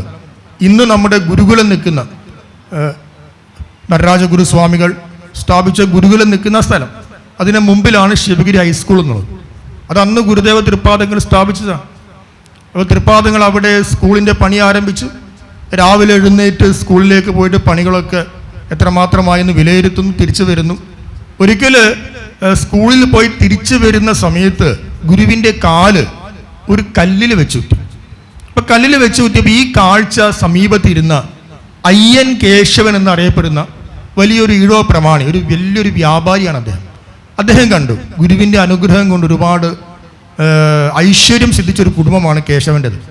അപ്പോൾ കേശവൻ അത് വലിയൊരു മനസ്താപം ഉണ്ടാക്കി. നമുക്ക് വേണ്ടി ആത്മതപസ്സിനെ പോലും മാറ്റിവെച്ച ഒരു ഗുരുവര്യൻ, അവിടുത്തെ പാദങ്ങൾ ഇപ്രകാരം മുറിയാൻ പാടില്ലായിരുന്നു. അവിടുത്തെ പാദങ്ങളെ സംരക്ഷിക്കേണ്ടത് നമ്മുടെ കർത്തവ്യമാണ്. ഉടനെ തന്നെ കേശവൻ എന്ത് തീരുമാനിച്ചു? ഗുരുവിന് ചെറിയ ചെറിയ യാത്രകൾ ചെയ്യാൻ വേണ്ടി ഒരു വാഹനം വാങ്ങിക്കണം. നമുക്ക് അന്നത്തെ കാലത്ത് വാഹനം എന്ന് പറഞ്ഞാൽ നമുക്ക് സങ്കല്പിക്കാൻ പറ്റാത്ത കാര്യമാണ്. അങ്ങനെ അന്ന് ജപ്പാന്റെ അധീനതയിലായിരുന്നു സിംഗപ്പൂർ. ജപ്പാൻ മുഖാന്തരം സിംഗപ്പൂർ വഴി 700 രൂപ ചെലവാക്കി അയ്യൻ കേശവൻ എന്ത് വാങ്ങിച്ചു? ഒരു സൈക്കിൾ റിക്ഷ. നമ്മളെല്ലാവരും ഇന്ന് ശിവഗിരിയിൽ പോകുമ്പോൾ റിക്ഷാ മണ്ഡപം കാണും അല്ലേ? ആ റിക്ഷാ മണ്ഡപത്തിൽ ഇന്നും ആ സൈക്കിൾ സൂക്ഷിച്ചിരിക്കുന്നു. ആ സൈക്കിൾ മണ്ഡപം കൊല്ലത്തെ പ്രാക്കുളത്തുള്ള അദ്ദേഹത്തിൻ്റെ വീട്ടിലേക്ക് കൊണ്ടുവന്നു. ആ വീട്ടിൽ നിന്ന് അത് ശിവഗിരിക്ക് വർക്കലേക്ക് കൊണ്ടുപോയി. വർക്കലിൽ നിന്ന് വലിയ ആഘോഷമായിട്ട് ശിവഗിരിക്ക് കൊണ്ടുപോയി. ശിവഗിരിയിൽ ആദ്യമായിട്ട് ഗുരുദേവനെ ആ സൈക്കിളിൽ ഇരുത്തി, റിക്ഷയിലിരുത്തി അയ്യൻ കേശവൻ തന്നെ ആ റിക്ഷ വലിക്കുകയുണ്ടായി. അതിനുശേഷം കോട്ടയത്തുള്ള മാന്നാനം എന്ന് പറയുന്ന സ്ഥലത്ത്, ആ മാന്നാനം എന്ന് പറയുന്ന സ്ഥലത്ത് ഒരു ചെറുപ്പക്കാരൻ, നല്ല ആരോഗ്യവാനായ ചെറുപ്പക്കാരൻ, മാധവൻ എന്നാണ് പേര്. അദ്ദേഹം ശിവഗിരിയിൽ അന്തേവാസിയായിട്ട് വന്നു. ശിവഗിരിയിൽ അന്തേവാസികൾക്ക് എല്ലാവർക്കും ഓരോ ഡ്യൂട്ടി കൊടുത്തിരുന്നു. അങ്ങനെ മാധവൻ പറഞ്ഞു, തൃപ്പാദങ്ങളുടെ റിക്ഷ വലിക്കുന്ന ഡ്യൂട്ടി ഞാൻ ചെയ്യാം. അങ്ങനെ ഗുരുവിനെ ഇരുത്തി റിക്ഷ വലിക്കാൻ തുടങ്ങി. അങ്ങനെ നേരിട്ട് തൃപ്പാദങ്ങളുടെ ഡ്രൈവർ എന്ന പോസ്റ്റാണല്ലോ റിക്ഷ വലിക്കാരൻ. അപ്പോൾ അല്പം ഒരു ഭാവമൊക്കെ മാധവൻ്റെ ഉള്ളിൽ ഉണ്ടായി. അപ്പോൾ ഒരിക്കൽ തൃപ്പാദങ്ങളെ റിക്ഷയിലിരുത്തി സൈക്കിൾ വലിക്കാൻ ആരംഭിച്ചു, റിക്ഷ വലിക്കാൻ ആരംഭിച്ചു. വളരെ ഭാരരഹിതം, പഞ്ഞി പോലെ. അപ്പം മാധവന് തോന്നി ഇത് കൊള്ളാമല്ലോ, ഇത് വളരെ ഈസിയായൊരു ജോലിയാണല്ലോ എന്ന് തോന്നി. എന്നാൽ പിറ്റേ ദിവസം, അടുത്ത ദിവസം തൃപ്പാദങ്ങൾ ഇതേപോലെ പുറകിലിരുത്തി റിക്ഷ വലിച്ചു. ഒരടി നീങ്ങുന്നില്ല, അല്പം പോലും നീങ്ങുന്നില്ല. എത്ര തൻ്റെ ആരോഗ്യം മുഴുവൻ അതിനു വേണ്ടി ഉപയോഗിച്ചിട്ടും അല്പം പോലും ആ റിക്ഷ ഒന്ന് ഇളക്കാൻ പോലും മാധവന് കഴിഞ്ഞില്ല. അപ്പം ഇദ്ദേഹത്തിന് മനസ്സിലായി, ഇതെല്ലാം എൻ്റെ ഉള്ളിൽ അഹങ്കാരത്തെ, അഭിമാന ബോധത്തെ ഇല്ലാതാക്കാൻ വേണ്ടി ഗുരുദേവൻ തന്നെ കാഴ്ചവെച്ചൊരു ലീലയാണ്. ഇവിടെ ലഘിമ ഗരിമ എന്ന സിദ്ധിയാണ് ഗുരുദേവൻ പ്രയോഗിച്ചത്. ലഘിമ എന്ന് പറഞ്ഞാൽ ഏറ്റവും ഭാരരഹിതമാക്കാൻ കഴിയും, ഗരിമ എന്ന് പറഞ്ഞാൽ ഏറ്റവും ഭാരമുള്ളതാക്കാൻ കഴിയും. ഈ മാധവനാണ് പിന്നീട് സന്യാസം നേടി ശിവഗിരിയുടെ അധ്യക്ഷ സ്ഥാനത്തേക്ക് പോലും ഉയർന്ന സാക്ഷാൽ മാധവാനന്ദ സ്വാമികൾ. മാധവാനന്ദ സ്വാമികൾ പിന്നീട് പലപ്പോഴും പറയാറുണ്ട്, ഗുരുദേവൻ മഹാസമാധി അതിന് ശേഷം ഞാൻ പഴയ കാര്യങ്ങളെക്കുറിച്ച് ആലോചിക്കുമ്പോൾ എനിക്ക് തോന്നും നമ്മുടെ ഗുരുദേവൻ സാക്ഷാൽ ദൈവം തന്നെയാണെന്ന്. അക്കാലത്ത് എനിക്ക് മനസ്സിലായിരുന്നില്ല, പിന്നീടാണ് ഗുരുവിൻ്റെ സ്വരൂപത്തിൻ്റെ മഹിമയെക്കുറിച്ച് ഞാൻ ബോധവാനായത് എന്ന് പറയാറുണ്ടായിരുന്നു. ഇനി അടുത്ത ഈശ്വരീയ സിദ്ധിയാണ് ഈശിത്വം. ഈ ഈശിത്വം എന്ന് പറയുന്ന ഈശ്വരീയ സിദ്ധിയിലൂടെ ഗുരുദേവൻ ദൈവം തന്നെയാണ് നമുക്ക് ഉറപ്പിക്കാൻ സാധിക്കും. ഈശിത്വം എന്ന് പറഞ്ഞാൽ തൻ്റെ ജ്ഞാനത്തെ, മേധാശക്തിയെ ഒരു സമൂഹത്തിലേക്ക് ചെലുത്തി ആ സമൂഹത്തെ അപ്രകാരം നടത്തുവാനുള്ള കഴിവിനെയാണ് ഈശിത്വം എന്ന് പറയുന്നത്. നമുക്കൊരു നമ്മുടെ വീട്ടിൽ നമ്മുടെ 2 കുഞ്ഞുങ്ങളെ നമുക്ക് നമ്മൾ വിചാരിച്ചതിനനുസരിച്ച് കൊണ്ടുപോകാൻ സാധിക്കുന്നില്ല. പക്ഷെ ആരിലാണോ ഈശിത്വം എന്ന് പറയുന്ന ഗുണമുള്ളത്, ഈശ്വരം ചെയ്യാനുള്ള കഴിവ്, നമ്മുടെ ബുദ്ധിക്കനുസരിച്ച്, നമ്മുടെ ജ്ഞാനത്തിനനുസരിച്ച് ഒരു സമൂഹത്തെ കൊണ്ടുപോകാനുള്ള കഴിവാണ് ഈശിത്വം. ഒരിക്കൽ ഗുരുവിൻ്റെ അടുത്തേക്ക് നോക്കൂ, ഇന്ന് കേരളത്തിൽ എല്ലാ സമുദായങ്ങളിലും എല്ലാ മേഖലകളിലുമുള്ള നവോത്ഥാനം, ആ നവോത്ഥാനത്തിന്റെ ബീജം, വിത്ത് എന്ന് പറയുന്നത് ഗുരുദേവ തൃപ്പാദങ്ങളാണ്. ഗുരുവിനെ മാറ്റിവെച്ചുകൊണ്ട് ഒരു നവോത്ഥാന ചരിത്രത്തെ നമുക്ക് നിർവചിക്കുവാൻ സാധിക്കില്ല. ഇസ്ലാമിക സമൂഹം, ആ ഇസ്ലാമിക സമൂഹത്തിൽ ഒരു കാലത്ത് വലിയ അനാചാരം ഉണ്ടായി. അവരുടെ സ്ത്രീകൾക്ക് വലിയ കഷ്ടപ്പാടുണ്ടായി, വിദ്യാഭ്യാസം കിട്ടുന്നില്ല. അതുകൊണ്ട് ഇസ്ലാമിക സമൂഹത്തിൻ്റെ ഉള്ളിൽ നിന്ന് തന്നെ ഇതിനൊരു മാറ്റം വരണം എന്ന് കുറേ പേർ ആഗ്രഹിച്ചു. കുറേ പരിഷ്കരണവാദികൾ ആ സമൂഹത്തിലുണ്ടായി. അങ്ങനെ ഉണ്ടായവരിൽ പ്രമുഖനാണ് വക്കം അബ്ദുൽ ഖാദർ മൗലവി. വക്കം അബ്ദുൽ ഖാദർ മൗലവി ആദ്യമായി ഗുരുദേവ തൃപ്പാദങ്ങളെ കാണാൻ പോയി. ആദ്യമായി നല്ല തൃപ്പാദങ്ങളെ കാണാൻ പോയിട്ട് പറഞ്ഞു, എൻ്റെ മതത്തിലും വലിയ മാറ്റങ്ങൾ വേണം. ഗുരു അതിന് ഒരു ഉപായം പറഞ്ഞു തരണം. ഗുരു സംഘടനയെ സ്ഥാപിക്കാൻ പറഞ്ഞു. അങ്ങനെ ഗുരുവിൻ്റെ നിർദ്ദേശവും അനുഗ്രഹവും വാങ്ങിച്ചുകൊണ്ട് ഇസ്ലാമിക സമൂഹത്തിൽ മാറ്റമുണ്ടാക്കാൻ വേണ്ടി വക്കം അബ്ദുൽ ഖാദർ മൗലവി ആദ്യത്തെ ഇസ്ലാമിക നവോത്ഥാന സംഘടന സ്ഥാപിച്ചു. അതിൻ്റെ പേരെന്താണ്? മുസ്ലിം ധർമ്മ പരിപാലന യോഗം. വർക്കല തന്നെ കേന്ദ്രമായി ആ മുസ്ലിം ധർമ്മ പരിപാലന യോഗം ശ്രീനാരായണ ധർമ്മ പരിപാലന യോഗത്തെ അനുകരിച്ച് മുസ്ലിം ധർമ്മ പരിപാലന യോഗം ഉണ്ടാക്കുകയും എങ്ങനെയാണോ ശ്രീനാരായണ ധർമ്മ പരിപാലന യോഗത്തിൻ്റെ സംഘടനാ സിസ്റ്റം, അതിൻ്റെ പ്രവർത്തന രീതി, അതേപോലെ തന്നെ അതിനെ അനുകരിച്ച് മുസ്ലിം സമൂഹത്തിൽ ആ സംഘടനയെ വളർത്തി വലിയ രീതിയിലുള്ള നവോത്ഥാന കർമ്മങ്ങൾ ഇസ്ലാമിൽ കൊണ്ടുവന്നു. തൃപ്പാദങ്ങൾ മഹാസമാധിയായതിനു ശേഷം കേരളത്തിലെ വിവിധ പത്രങ്ങൾ മഹാസമാധി അനുശോചന മുഖപ്രസംഗങ്ങൾ എഴുതി. ആ കൂട്ടത്തിൽ ഏറ്റവും ശ്രദ്ധേയമായ മുഖപ്രസംഗം എഴുതിയത് അന്നത്തെ ഒരു ഇസ്ലാമിക പത്രമായ ഇസ്ലാമിക് റിവ്യൂ എന്ന് പറയുന്ന ഒരു പത്രമാണ്. ആ ഇസ്ലാമിക് റിവ്യൂ മുഖപ്രസംഗത്തിന്റെ ആദ്യം തന്നെ എഴുതി, ശ്രീനാരായണ ഗുരുവിനെ ഹിന്ദുക്കൾ മറന്നാലും മുസ്ലിങ്ങളായ ഞങ്ങൾ മറക്കില്ല. നോക്കൂ, ഇന്ന് അവരുടെ സമൂഹത്തിൽ കാണുന്ന ഉയർച്ച, മുന്നേറ്റം, അതിൻ്റെ പുറകിലും ഗുരുവിൻ്റെ കയ്യൊപ്പുണ്ട്. ഒരിക്കല് ഇത് ശ്രീമദ് സച്ചിദാനന്ദ സ്വാമികൾ പറഞ്ഞൊരു കാര്യമാണ് ഞാൻ ഇനി പറയാൻ പോകുന്നത്. ഒരിക്കല് പൂത്തോട്ടയിൽ ഗുരുദേവൻ വിശ്രമിക്കുകയായിരുന്നു. പൂത്തോട്ട ക്ഷേത്രത്തിൽ വിശ്രമിക്കുന്ന സമയത്ത് കുറച്ച് പുലയ സമുദായത്തിൽപ്പെട്ട ചെറുപ്പക്കാർ ഗുരുവിനെ കാണാൻ വന്നു. ആ സമയത്ത് അവർ ഗുരുവിനോട് പറഞ്ഞു, ഗുരുദേവ, ഞങ്ങൾക്കും ഈ സമൂഹത്തിൻ്റെ മുഖ്യധാരയിലേക്ക് ഉയരണം, ഞങ്ങൾക്കും സംഘടിതമായി തീരണം, ഞങ്ങൾക്കും അവിടുന്ന് ഒരു മാർഗനിർദ്ദേശം തരുമെന്ന് പറഞ്ഞു. പിന്നെ ഗുരുദേവൻ അവരെല്ലാവരെയും ചേർത്ത് ഒരു സംഘടന അവിടെ സ്ഥാപിക്കുകയാണ്. ആ സംഘടന പേരെന്താണെന്ന് അറിയാമോ? ശ്രീനാരായണ പുലയജന മഹാസഖ്യം. അത് പിന്നീട് ശക്തമായ ഒരു സംഘടിത ഭാവത്തിലേക്ക് വരികയും പിൽക്കാലത്ത് അത് KPMS ആയിട്ട് മാറുകയും ചെയ്തു. അങ്ങനെ മഹാത്മാ അയ്യങ്കാളി സാധുജന പരിപാലന യോഗം ആരംഭിച്ചതും തൃപ്പാദങ്ങളുടെ ആശീർവാദം വാങ്ങിച്ചിട്ടാണ്. അതേപോലെ തന്നെ പണ്ഡിറ്റ് കറുപ്പൻ, വലിയ സംസ്കൃത വിദ്വാനും സാമൂഹ്യ പരിഷ്കർത്താവുമായ പണ്ഡിറ്റ് കറുപ്പൻ നിരവധി സഭകളുണ്ടാക്കി. ബാലപരിഷ്കരണി സഭ തുടങ്ങിയ നിരവധി സഭകളുണ്ടാക്കി. ആ സഭകളെല്ലാം ഉണ്ടാക്കുന്നതിന് മുമ്പ് ഗുരുവിനെ കണ്ട് അനുഗ്രഹവും നിർദ്ദേശവും വാങ്ങിച്ചാണ് അതെല്ലാം ഉണ്ടാക്കിയത്.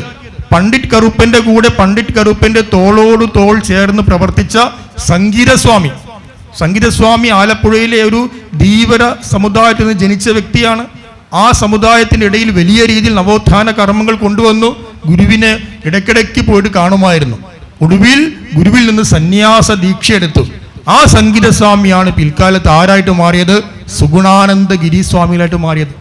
ശിവഗിരി മഠത്തിലെ ജനറൽ സെക്രട്ടറി ആയിരുന്നു. ആദ്യത്തെ തീർത്ഥാടനം 5 മഞ്ഞക്കിളികൾ ആദ്യമായിട്ട് ശിവഗിരിയിൽ പോയി തീർത്ഥാടകരായിട്ട്. ആ തീർത്ഥാടകർക്ക് സാക്ഷ്യപത്രം എഴുതി കൊടുത്തത് ഈ സംഗീതസ്വാമിയാണ്, സുഗുണാനന്ദ ഗിരിസ്വാമികളാണ്. അങ്ങനെ ഏതൊരു സമുദായത്തിൻ്റെയും നവോത്ഥാന ചരിത്രം നമ്മൾ എടുത്തു നോക്കും, അതിൻ്റെ പുറകിൽ എന്തുണ്ട്? തൃപ്പാദങ്ങളുടെ കയ്യൊപ്പുണ്ട്. അതുകൊണ്ടാണ് നമ്മൾ നേരത്തെ പറഞ്ഞത്, ഗുരുവിനെ മാറ്റിക്കൊണ്ടൊരു കേരളീയ നവോത്ഥാനം നമുക്കിവിടെ എഴുതാൻ കഴിയില്ല ഒരിക്കലും. നമ്പൂതിരിയെ മനുഷ്യനാക്കണം എന്ന് തീരുമാനിച്ച് VT ഭട്ടതിരിപ്പാടും MT ഭട്ടതിരിപ്പാടും എല്ലാം ഗുരുവിൻ്റെ അടുത്ത് പോയി നിർദ്ദേശവും അഭിപ്രായവും എടുത്തിട്ടാണ് യോഗക്ഷേമ സഭയുടെ ഘടനയെ പോലും ഉണ്ടാക്കിയത്. വൈക്കം സത്യാഗ്രഹ സമരവേളയിൽ വലിയൊരു സവർണജാഥ നടന്നു. ആ സവർണജാഥ ശിവഗിരിക്ക് സമീപം എത്തിയപ്പോൾ ഗുരുദേവൻ ശിവഗിരിയിൽ ഉണ്ടെന്നറിഞ്ഞപ്പോൾ മന്നത്ത് പത്മനാഭൻ ഗുരുവിനെ കാണാൻ വേണ്ടി ശിവഗിരിയിൽ പോവുകയും ദീർഘദണ്ഡ നമസ്കാരം ചെയ്യുകയും 3 തവണ പ്രദക്ഷിണം നടത്തി എന്നൊരു ചരിത്രവും പറയുന്നുണ്ട്. ആ സമയത്ത് ഗുരുവിൻ്റെ തൃക്കണ്ണിലേക്ക് നോക്കുകയും അതിനുശേഷമാണ് NSSനെ എങ്ങനെ മുന്നോട്ട് കൊണ്ടുപോകണം എന്നുള്ള ഉൾക്കാഴ്ച എനിക്ക് ലഭിച്ചതെന്ന് മന്നത്ത് പറയുന്നുണ്ട്. ഇന്ന് നോക്കൂ, കേരളത്തിൽ പിൽക്കാലത്ത് സംഭവിച്ച പുരോഗമന പ്രസ്ഥാനങ്ങൾ, ഈ പുരോഗമന പ്രസ്ഥാനങ്ങൾക്ക് വളർന്ന് വികാസം പ്രാപിക്കുവാനുള്ള മണ്ണ്, ആ മണ്ണ് ആരാണ് ഒരുക്കിയത്? ആ മണ്ണ് ഒരുക്കിയത് ഗുരുദേവ തൃപ്പാദങ്ങളാണ്. അങ്ങനെ കേരളത്തിൽ സംഭവിച്ച എല്ലാ കാര്യങ്ങളെയും, എല്ലാ നവോത്ഥാനത്തെയും നാം ചിന്തിക്കുകയാണെങ്കിൽ അതിൻ്റെ എല്ലാം വിത്ത് വന്നു ചേരുന്നത് ശ്രീനാരായണ ദർശനത്തിലും ഗുരുദേവ തൃപ്പാദങ്ങളിലുമാണ്. ഇത് അവിടുത്തെ ഈശിത്വ ശക്തിയാണ്, അതൊരു ദൈവിക സിദ്ധിയാണ്. അങ്ങനെ ഒരു ദൈവിക സ്ഥിതി ഇല്ലായിരുന്നെങ്കിൽ ഒരിക്കലും ഒരു സമൂഹത്തെ അവിടുത്തെ ഇച്ഛയ്ക്കനുസരിച്ച് മാറ്റിമറിക്കാൻ കഴിയില്ല. ഇനി ചിന്തിച്ചു നോക്കൂ, എപ്രകാരമാണ് അവിടുന്ന് ഈ സമൂഹത്തെ മാറ്റിമറിച്ചത്? സഹസ്രാബ്ദങ്ങളായി ഇവിടെ നിലനിൽക്കുന്ന ഒരു വ്യവസ്ഥ. ഈ ചാതുർവർണ്ണം എന്ന് പറഞ്ഞാൽ ഇന്നോ ഇന്നലെയോ 100 കൊല്ലം മുമ്പ് ഉണ്ടായെന്നല്ല. ഋഗ്വേദത്തിൽ ഏതാണ്ട് 1000 കണക്കിന് വർഷം മുമ്പ് എഴുതപ്പെട്ട വേദങ്ങളിലെ പുരുഷ സൂക്തത്തിൽ പറഞ്ഞിരിക്കുന്നതാണ് ചാതുർവർണ്ണ്യം. ആ ചാതുർവർണ്ണത്തിന്റെ അടിസ്ഥാനത്തിൽ പിന്നീട് ജാതീയത വികാസം പ്രാപിച്ചു, മനുഷ്യനെ തട്ടുകളാക്കി വേർതിരിച്ചു. ഇതിനെല്ലാം സഹസ്രാബ്ദങ്ങളുടെ പഴക്കമുണ്ട്.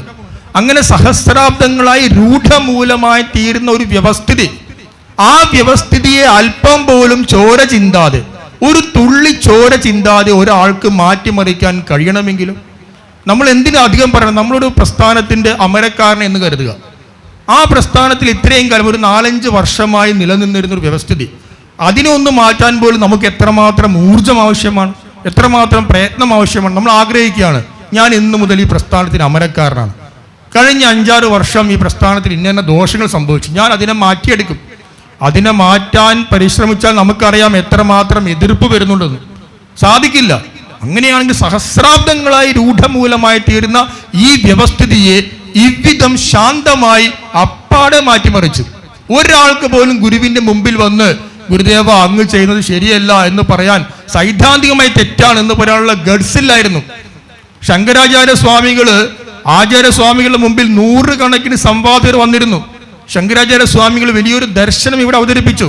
ആ ദർശനത്തെ ഖണ്ഡിക്കുവാൻ വേണ്ടി എത്രയോ ആളുകൾ മുമ്പിൽ വന്ന് എത്രയോ ദിവസം ശങ്കരാചാര്യ സ്വാമികളുമായി തർക്കത്തിൽ ഏർപ്പെട്ടിരുന്നു. അങ്ങനെയാണെങ്കിൽ ഏറ്റവും കൂടുതൽ തർക്കത്തിൽ ഏർപ്പെടേണ്ടത് ഗുരുവിനോടല്ലേ? കാരണം ഗുരു മാറ്റിമറിച്ചത്, ഗുരു ഖണ്ഡിച്ചത് എന്തിനെയാണ്? ഗുരു ഖണ്ഡിച്ചത് നേരത്തെ പറഞ്ഞ പോലെ സഹസ്രാബ്ദങ്ങളായി രൂഢമൂലമായി തീരുന്ന ഒരു വ്യവസ്ഥിതിയാണ്. അതിനെ മാറ്റിമറിച്ച സമയത്ത് അത് അങ്ങനെയല്ല, ഇങ്ങനെയാണ് വേണ്ടതെന്ന് ഗുരുവിന്റെ മുമ്പിൽ നോക്കി, മുഖത്ത് നോക്കി പറയാൻ ഒരുത്തരും തൻ്റെ ഇടമില്ലായിരുന്നു. കാരണം എന്താണ്? ഈശ്വത്വമാണ്, ഈശ്വരീയ ശക്തിയാണ്, സാക്ഷാൽ ഈശ്വരനാണ്. ഒരിക്കല് നമ്മുടെ മാർക്കണ്ഡേയൻ ശിവലിംഗത്തിൽ ഇങ്ങനെ കെട്ടിപ്പിടിച്ചു. അപ്പോഴാണ് മറ്റേ ആള്, സമയമായല്ലോ, സാക്ഷാൽ കാലം വന്ന് കയറെടുത്ത് എറിഞ്ഞ് യമലോകത്ത് കൊണ്ടുപോകാൻ പോകുന്നത്. നമുക്ക് കാലനെ ആർക്കാണ് മാറ്റിമറിക്കാൻ സാധിക്കുക? മരണം സംഭവിക്കണം, അത് പ്രപഞ്ച നിയമമാണ്. പക്ഷേ മാർക്കണ്ഡേയൻ ആരുടെ ഭക്തനാണ്? ഈശ്വരന്റെ ഭക്തനാണ്, ശിവന്റെ ഭക്തനാണ്. സാക്ഷാൽ കാലനെ പോലും ഭസ്മമായി കളഞ്ഞു. അതുകൊണ്ട് ശിവൻ എന്തു പറയുന്നു? മഹാകാലൻ എന്ന് പറയുന്നു. ഈശ്വരന് വേണമെങ്കിൽ ഈ ലോകത്തിലെ ഏത് നിയമത്തെയും എങ്ങനെയും മാറ്റിമറിക്കാൻ കഴിയും. കാരണം ഈശ്വരൻ എന്ന് പറഞ്ഞാൽ കർത്തും അകർത്തും അന്യതാ കർത്തും ശക്തിയുള്ള ആളാണ്. ചെയ്യുവാനും ചെയ്യാതിരിക്കുവാനും എന്തു വേണമെങ്കിലും ചെയ്യാൻ സാധിക്കും. അതുകൊണ്ട് ഗുരുദേവൻ ഈശ്വരനായതുകൊണ്ട് മാത്രമാണ് ഇത് സംഭവിച്ചത്, അല്ലെങ്കിൽ സംഭവിക്കില്ല. നമ്മൾ നാട്ടുരാജകന്മാരുടെ മഹിമകൾ പറയുന്നു. ശക്തൻ തമ്പുരാൻ, കുറെ തിരുനാൾമാരില്ലേ നമുക്ക് ട്രാവൻകൂറിൽ, നമ്മൾ മഹിമകൾ പറയുന്നു. അവരുടെ കാലത്തിലെ ഏറ്റവും ഹീനമായ രീതിയിൽ ഇവിടെ ജാതീയത ഉണ്ടായത്. ഒരു ശക്തൻ തമ്പുരാൻ വാളൊന്നുയർത്തി ഒന്ന് കൽപ്പിച്ചാൽ മതി, നാളെ മുതൽ ഇവിടെ അയിത്തം ഉണ്ടാകരുത്, ആരെങ്കിലും അയിത്തം ആചരിച്ചാൽ ആചരിക്കുന്നവനെ തല ഞാൻ വെട്ടുമെന്ന് പറഞ്ഞ ഒരൊറ്റ മേലാളനും ഇവിടെ തലവെക്കില്ലായിരുന്നു. ഉറപ്പാണ്. പക്ഷേ ഗഡ്സില്ല, സാധിക്കില്ല. എന്തുകൊണ്ട്? അത് സാധിക്കണമെങ്കിൽ സാക്ഷാൽ ഈശ്വരന് മാത്രമേ കഴിയൂ, ദൈവത്തിന് മാത്രമേ കഴിയൂ. അതുകൊണ്ട് ഗുരുവിന്റെ ആ കർമ്മം വിലയിരുത്തിയാൽ, പഠിച്ചാൽ മനസ്സിലാക്കാം അവിടുന്ന് ദൈവമല്ലാതെ മറ്റൊന്നുമില്ലാന്ന്. അതുകൊണ്ടാണ് ഗുരുവിന്റെ സ്വരൂപം അത് ഈശ്വരീയമാണ്. അടുത്ത ശക്തിയാണ് വശിത്വം. ഈശ്വത്വം കഴിഞ്ഞു വശിത്വം. വശിത്വം എന്ന് പറഞ്ഞു കഴിഞ്ഞാൽ എതിർക്കാൻ വരുന്ന ആളുകളെ പോലും തൻ്റെ വശത്താക്കാനുള്ള അത്ഭുതകരമായ കഴിവ് ഗുരുവിനുണ്ടായിരുന്നു. അങ്ങനെയല്ലേ കൊച്ചപ്പിപ്പിള്ളയെയും കൊച്ചപ്പിപ്പിള്ളയിൽ അയ്യപ്പൻ പിള്ള, സത്യവ്രത സ്വാമികളെയും എതിർക്കാൻ വന്നതാണ്. അതേപോലെ ബോധാനന്ദ സ്വാമികളെയും എതിർക്കാൻ വന്നതാണ്. രണ്ടുപേരും പരിപൂർണ സാഷ്ടാംഗം പറഞ്ഞ് ഗുരുവിന്റെ ശിഷ്യന്മാരായി തീർന്നത് ഗുരുവിലുള്ള ആ ഈശ്വത്വം എന്ന് പറയുന്ന ഗുണമാണ്. ഇപ്രകാരം ഗുരുവിന്റെ ജീവിതത്തിലെ ചില സംഭവങ്ങളെ നമ്മൾ നിരീക്ഷിച്ചു കഴിഞ്ഞാൽ നമുക്കറിയാൻ സാധിക്കും അവിടുത്തെ സ്വരൂപം എന്താണ്. അത് ഈശ്വരീയം, അത് ദൈവീകം തന്നെയാണെന്ന് മനസ്സിലാക്കും. അപ്പൊ ഞാൻ പറഞ്ഞു വന്നത്, നമ്മൾ ഗുരുസ്വരൂപത്തെ മനസ്സിലാക്കുവാൻ വേണ്ടി കുറെ പ്രമാണങ്ങളെ നമ്മൾ ഇവിടെ പഠിക്കുകയുണ്ടായി. ആ പ്രമാണങ്ങളിൽ ആദ്യം അത് ഗുരുവിൻ്റെ ശിഷ്യന്മാർ ഗുരുവിനെ എങ്ങനെ കണ്ടു എന്നതാണ്. രണ്ടാമത്തത് ഗുരുവിൻ്റെ കൃതികളിലൂടെ, അത് നമ്മൾ ദഗ്ധ്വാ ജ്ഞാനാഗ്നിന സർവം എന്ന് തുടങ്ങിയ ശ്ലോകങ്ങളെ പരിശോധിച്ചു. ഗുരുവിൻ്റെ കൃതികളിലൂടെ ഗുരുദേവൻ എപ്രകാരമാണ് അവിടുത്തെ സ്വരൂപത്തെ വെളിവാക്കിയത്. 3, അവിടുത്തെ ജീവിതത്തിൽ ഈശ്വരീയ ശക്തി എപ്രകാരം പ്രകടമായി എന്നുള്ളത് ജീവിതത്തിൻ്റെ ചില സംഭവങ്ങളെ നമ്മളെടുത്ത് പരിശോധിക്കേണ്ടായി. ഇനി ഈ ഗുരുസ്വരൂപത്തോടു കൂടി ചേർന്നാണ് നമ്മൾ ഗുരുവിൻ്റെ ദർശനത്തെ വിലയിരുത്തേണ്ടത്. ശ്രീനാരായണ ദർശനം എന്ന് പറഞ്ഞു കഴിഞ്ഞാൽ അത് രണ്ട് കാര്യങ്ങൾ ചേർന്ന് കഴിഞ്ഞാൽ അതിന് നമുക്ക് എന്ത് പറയാം? ഗുരുദേവ ദർശനം എന്ന് പറയാം. എന്തൊക്കെയാണ് രണ്ട് കാര്യങ്ങൾ? ഒന്ന് അനുകമ്പയാണ്. എന്താണ് അനുകമ്പ? രണ്ട് സമന്വയമാണ്. കാരണം കേവലം നമ്മൾ ഗുരുസ്വരൂപം മാത്രം പഠിച്ചു കഴിഞ്ഞാൽ പൂർണ്ണമാകില്ല. ആ സ്വരൂപത്തോട് കൂടി ചേർത്ത് ഗുരുവിൻ്റെ ദർശനത്തെ സംക്ഷിപ്തമായിട്ട് വിചാരം ചെയ്യേണ്ടതും അനിവാര്യമാണ്. രണ്ട് സമന്വയമാണ്. അനുകമ്പ സമന്വയം എന്ന് പറയുന്ന രണ്ട് അടിത്തറകളാലാണ് ശ്രീനാരായണ ധർമ്മം പടുത്തുയർത്തിയിരിക്കുന്നത്. എന്താണ് അനുകമ്പ? ഇപ്പം ഞാൻ മിക്കവാറും പ്രഭാഷണ വേദിയിൽ പറയുന്നൊരു വിഷയമാണ്. അനുകമ്പ എന്ന് പറഞ്ഞാൽ സഹതാപമല്ല. സഹതാപം എന്ന് പറഞ്ഞാൽ നമുക്ക് നമ്മേക്കാൾ താഴ്ന്നവർ എന്ന് തോന്നുന്നവരോടുള്ള ഒരു വികാരമാണ് സഹതാപം. അയ്യോ, അവൻ എന്നേക്കാളും ജാതിയിൽ താഴ്ന്നവൻ, എന്നേക്കാളും പണത്തിൽ താഴ്ന്നവൻ, എന്നേക്കാളും പ്രതാപത്തിൽ താഴ്ന്നവൻ, അയ്യോ പാവം. ഇത് സഹതാപം. അനുകമ്പ എന്താണ്? ഒരു അമ്മ, ആ അമ്മയ്ക്ക് തൻ്റെ കുഞ്ഞ്, ആ കുഞ്ഞിനൊരു വേദന, മുറിവ് പറ്റിക്കഴിഞ്ഞാൽ അമ്മയുടെ മനസ്സും വേദനിക്കില്ലേ? ഒരു കുഞ്ഞിനൊരു മുറിവ് പറ്റിക്കഴിഞ്ഞാൽ അത് വേറെ ശരീരമല്ലേ, പക്ഷെ അമ്മ എന്തിനു വേദനിക്കണം? അമ്മയെ സംബന്ധിച്ച് ആ കുഞ്ഞിൻ്റെ ശരീരം അമ്മയുടെ ശരീരമാണ്. അമ്മയുടെ ശരീരത്തിൽ നിന്നും അല്പം പോലും വ്യത്യാസം ആ കുഞ്ഞിനില്ല. ആ കുഞ്ഞിൻ്റെ മനസ്സ് അമ്മയുടെ മനസ്സാണ്. ആ കുഞ്ഞിൻ്റെ ബുദ്ധി അമ്മയുടെ ബുദ്ധിയാണ്. തന്നിൽ നിന്ന് അല്പം പോലും ഭേദം ആ അമ്മ കാണുന്നില്ല, തൻ്റെ സ്വന്തമായിട്ട് കാണുന്നു. ഇതിനെയാണ് അനുകമ്പ എന്ന് പറയുന്നത്. മറ്റൊരാളെ സ്വന്തമായി കണ്ട് ആ വ്യക്തിയുടെ പീഡയും ദുഃഖവും വേദനയും സന്തോഷവും തൻ്റെ തന്നെ പീഡയും ദുഃഖവും വേദനയും സന്തോഷവുമായിട്ട് തോന്നുന്നതിനെ, അനുഭവിക്കുന്നതിനെയാണ് നമ്മൾ അനുകമ്പ. അനുകമ്പതേ ഇത് അനുകമ്പ. പിന്തുടർന്ന് വരുന്ന കമ്പനം ചെയ്യുക. മറ്റൊരാളുടെ വേദന, ദുഃഖം, സന്തോഷം നമ്മുടെ മനസ്സിലും ഒരു കമ്പനത്തെ ഉണ്ടാക്കുക. അങ്ങനെയാണെങ്കിൽ ഗുരുദേവ തൃപ്പാദങ്ങളെ സംബന്ധിച്ച് ഈ ലോകം മുഴുവൻ അവിടുത്തെ സ്വന്തമാണ്. സർവം ഹി സച്ചിദാനന്ദം നേഹനാനാസ്തി കിഞ്ചന എന്നാണ് ഗുരു പറഞ്ഞിരിക്കുന്നത്. ഇവിടെ അല്പം പോലും വ്യത്യാസമില്ല. ഈ ലോകത്തെ മുഴുവൻ സ്വന്തമായി സാക്ഷാത്കരിച്ച ഗുരുവിൻ്റെ മനസ്സിൽ ഏതൊരു വ്യക്തിയുടെയും പീഡയും വേദനയും അത് ഗുരുവിൻ്റെ പീഡയും വേദനയുമായിട്ട് അനുഭവപ്പെടുന്നു. അതുകൊണ്ട് മറ്റൊരാളുടെ പീഡയും വേദനയും മാറ്റുക, അത് മാറ്റിക്കഴിഞ്ഞാൽ മാത്രമേ തനിക്ക് പൂർണ്ണതയുള്ളൂ എന്ന് ഗുരു വിശ്വസിച്ചിരുന്നു. അതുകൊണ്ടാണ് അവിടുത്തെ മാനിഫെസ്റ്റോ ആയിട്ട് ഗുരു പറഞ്ഞിരിക്കുന്നത്. എന്ത് പറഞ്ഞിരിക്കുന്നു? കഷ്ടം ദീനം പിടിച്ചോ മധുരയത് കുടിച്ചോ കിടക്കുന്ന ജനങ്ങൾക്ക് ഉത്തിഷ്ടോത്തിഷ്ട ശീഘ്രം നദിയിൽ മുഴുകുവാൻ കാലമായി വന്നിതിപ്പോൾ. വേണമെങ്കിൽ അവിടത്തേക്ക് ഹിമാലയത്തിലെ ഋഷിമാരെ പോലെ ഏകാന്തമായിട്ട് ഗുഹകളിൽ തപസ്സനുഷ്ഠിക്കാമായിരുന്നു. പക്ഷെ ആ ആത്മതപസ്സിനെ പോലും മാറ്റിവെച്ച് ജനങ്ങളുടെ ഇടയിലേക്ക് ഇറങ്ങിച്ചെന്നത് എന്തുകൊണ്ടാണ്? കാരണം ജനങ്ങളുടെ പീഡയെയും ദുഃഖത്തെയും മാറ്റിയാൽ മാത്രമേ തനിക്കും പൂർണ്ണത ഉണ്ടാകൂ എന്ന് ഗുരു വിശ്വസിച്ചിരുന്നു. ഗുരുവിൻ്റെ ഈ ഭാവത്തെയാണ് അനുകമ്പ എന്ന് പറയുന്നത്. ഈ അനുകമ്പയാണ് ശ്രീനാരായണ ദർശനത്തിൻ്റെ, ശ്രീനാരായണ ധർമ്മത്തിൻ്റെ ഏറ്റവും അടിത്തറയായി കിടക്കുന്നത്. അടുത്ത ഘടകമാണ് സമന്വയം. സമന്വയം ഇന്നത്തെ കാലത്ത്, ഇന്ന് ലോകത്ത് കാണുന്ന എല്ലാ പ്രശ്നങ്ങൾക്കുമുള്ള ഏറ്റവും വലിയ സിദ്ധൌഷധമാണ്. എന്താണ് സമന്വയം? നമ്മൾ നേരത്തെ പറഞ്ഞു, ഈ ലോകത്തിലെല്ലാം വൈരുദ്ധ്യങ്ങളാണ്. വ്യക്തികൾ തമ്മിൽ വൈരുദ്ധ്യങ്ങളില്ലേ? ജാതികൾ തമ്മിൽ വൈരുദ്ധ്യങ്ങളില്ലേ? മതങ്ങൾ തമ്മിൽ വൈരുദ്ധ്യങ്ങളില്ലേ? ഈ വൈരുദ്ധ്യങ്ങളെല്ലാം നമ്മൾ എങ്ങനെയാണ് ഒന്നു ചേർക്കേണ്ടത്? ഇനി മനുഷ്യൻ എന്ന രീതിയിൽ എടുക്കൂ. മനുഷ്യൻ എന്ന രീതിയിൽ നമ്മൾ നോക്കിക്കഴിഞ്ഞാൽ എല്ലാ മനുഷ്യരും ഒരുപോലെയാണ്. ഭാരതീയരുണ്ട്, ആഫ്രിക്കക്കാരുണ്ട്, ഇനിയോ യൂറോപ്യൻസ് ഉണ്ട്, വ്യത്യസ്തരായ മനുഷ്യരുണ്ട്. ഇനി ജാതി അഥവാ നമ്മൾ മാനിച്ച് പറയുകയാണെങ്കിൽ ബ്രാഹ്മണര്, ക്ഷത്രിയര്, വൈശ്യര്, ശൂദ്രര്, അങ്ങനെ ചാതുർവർണ്ണയവും അനേകായിരം ജാതി ഉപജാതികൾ, അങ്ങനെ വേറെ, വെളുത്തവൻ, കറുത്തവൻ, ചുവന്നവൻ, തവിട്ട് നിറമുള്ളവൻ, അങ്ങനെ മനുഷ്യരിൽ അനേക ഭേദങ്ങളുണ്ട്. പക്ഷെ ഈ ഭേദങ്ങളെല്ലാം നിലനിൽക്കെ തന്നെ നമുക്ക് എങ്ങനെ സ്ഥാപിക്കാൻ കഴിയും ഈ മനുഷ്യരെല്ലാം ഒന്നാണെന്ന്? എങ്ങനെ സ്ഥാപിക്കാൻ കഴിയും? മനുഷ്യരിൽ കാണുന്ന ഈ അനേക വൈവിധ്യങ്ങൾ, ഈ വൈവിധ്യങ്ങളെ നമുക്ക് എങ്ങനെയാണ് സമന്വയം ചെയ്ത് എല്ലാ മനുഷ്യരും ഒന്നാണെന്ന് പറയാൻ കഴിയുന്നത്? നമുക്ക് ഈ ലോകത്തുള്ള എല്ലാ മനുഷ്യരും ബ്രാഹ്മണരാണ് എന്ന് പറയാൻ സാധിക്കുമോ? ഈ ലോകത്തുള്ള എല്ലാ മനുഷ്യരും ക്ഷത്രിയരാണ് എന്ന് പറയാൻ സാധിക്കുമോ? എല്ലാ മനുഷ്യരും വെളുത്തവരാണ് എന്ന് പറയാൻ സാധിക്കുമോ?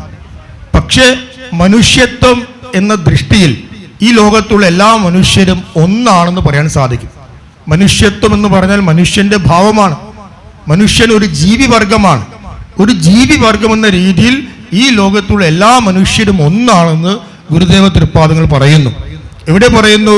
മനുഷ്യാണ മനുഷ്യത്വം ഈ ജാതി നാ ബ്രാഹ്മണാതിരസ്യവ, മനുഷ്യന്റെ ജാതി എന്ന് പറയുന്നത് മനുഷ്യത്വം മാത്രമാണ്.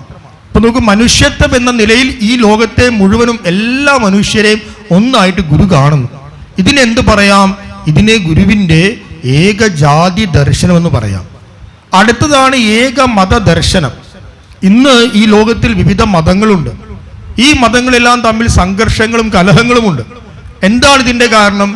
ഇതിന്റെ കാരണം മതങ്ങളെ സമന്വയിപ്പിക്കാനുള്ള കഴിവില്ലാർക്കും. എല്ലാവരും അവനവന്റെ മതമാണ് ശ്രേഷ്ഠം എന്ന് പറഞ്ഞ് അതിനെ സ്ഥാപിക്കാൻ നടക്കുന്നു. തൃപ്പാദങ്ങൾ തന്നെ ആത്മോപദേശത്തിൽ പറയുന്നു, ഒരു മതമാകുവതിനുരപ്പതെല്ലാവരും, ഇത് വാദികൾ ആരും ഓർക്കുവീല. പരമതവാദമൊഴിഞ്ഞ പണ്ഡിതന്മാർ അറിയും ഇതിൻ്റെ രഹസ്യമിങ്ങശേഷം എന്ന് ഗുരു പറയുകയാണ്. ഈ ലോകത്തെ എല്ലാവരും അവനവന്റെ മതത്തെ ഏകമതമാക്കാൻ വേണ്ടി പരിശ്രമിക്കുകയാണ്. അങ്ങനെ പോയി കഴിഞ്ഞാൽ എല്ലാ മതങ്ങളും തമ്മിൽ കലഹമാകില്ലേ? ഓരോ മതവും കരുതുന്നു എൻ്റെ മതം മാത്രമായിരിക്കണം ഏകമതം എന്ന് കരുതി പ്രവർത്തിച്ചു കഴിഞ്ഞാൽ എങ്ങനെയാണ് ഒരാൾക്ക് തൻ്റെ മതത്തെ ഏകമതമാക്കാൻ കഴിയുക? എല്ലാവരും കലാപത്തിലേക്ക് ഏർപ്പെടും. അതുകൊണ്ട് ഈ മതങ്ങൾ തമ്മിലുള്ള സംഘർഷത്തെ ഇല്ലാതാക്കാൻ വേണ്ടി ഒരു മതസമന്വയ ദർശനം ഗുരുദേവ തൃപ്പാദങ്ങൾ അവതരിപ്പിച്ചിരിക്കുന്നു. അതിനെ ഗുരുവിന്റെ ഏകമത ദർശനം എന്ന് പറയുന്നു. തൃപ്പാദങ്ങൾ പറയുന്നു, എല്ലാ മതങ്ങൾക്കും രണ്ട് ഘടകങ്ങളുണ്ട്. ഒന്ന് ആഭ്യന്തരം, രണ്ട് ബാഹ്യം.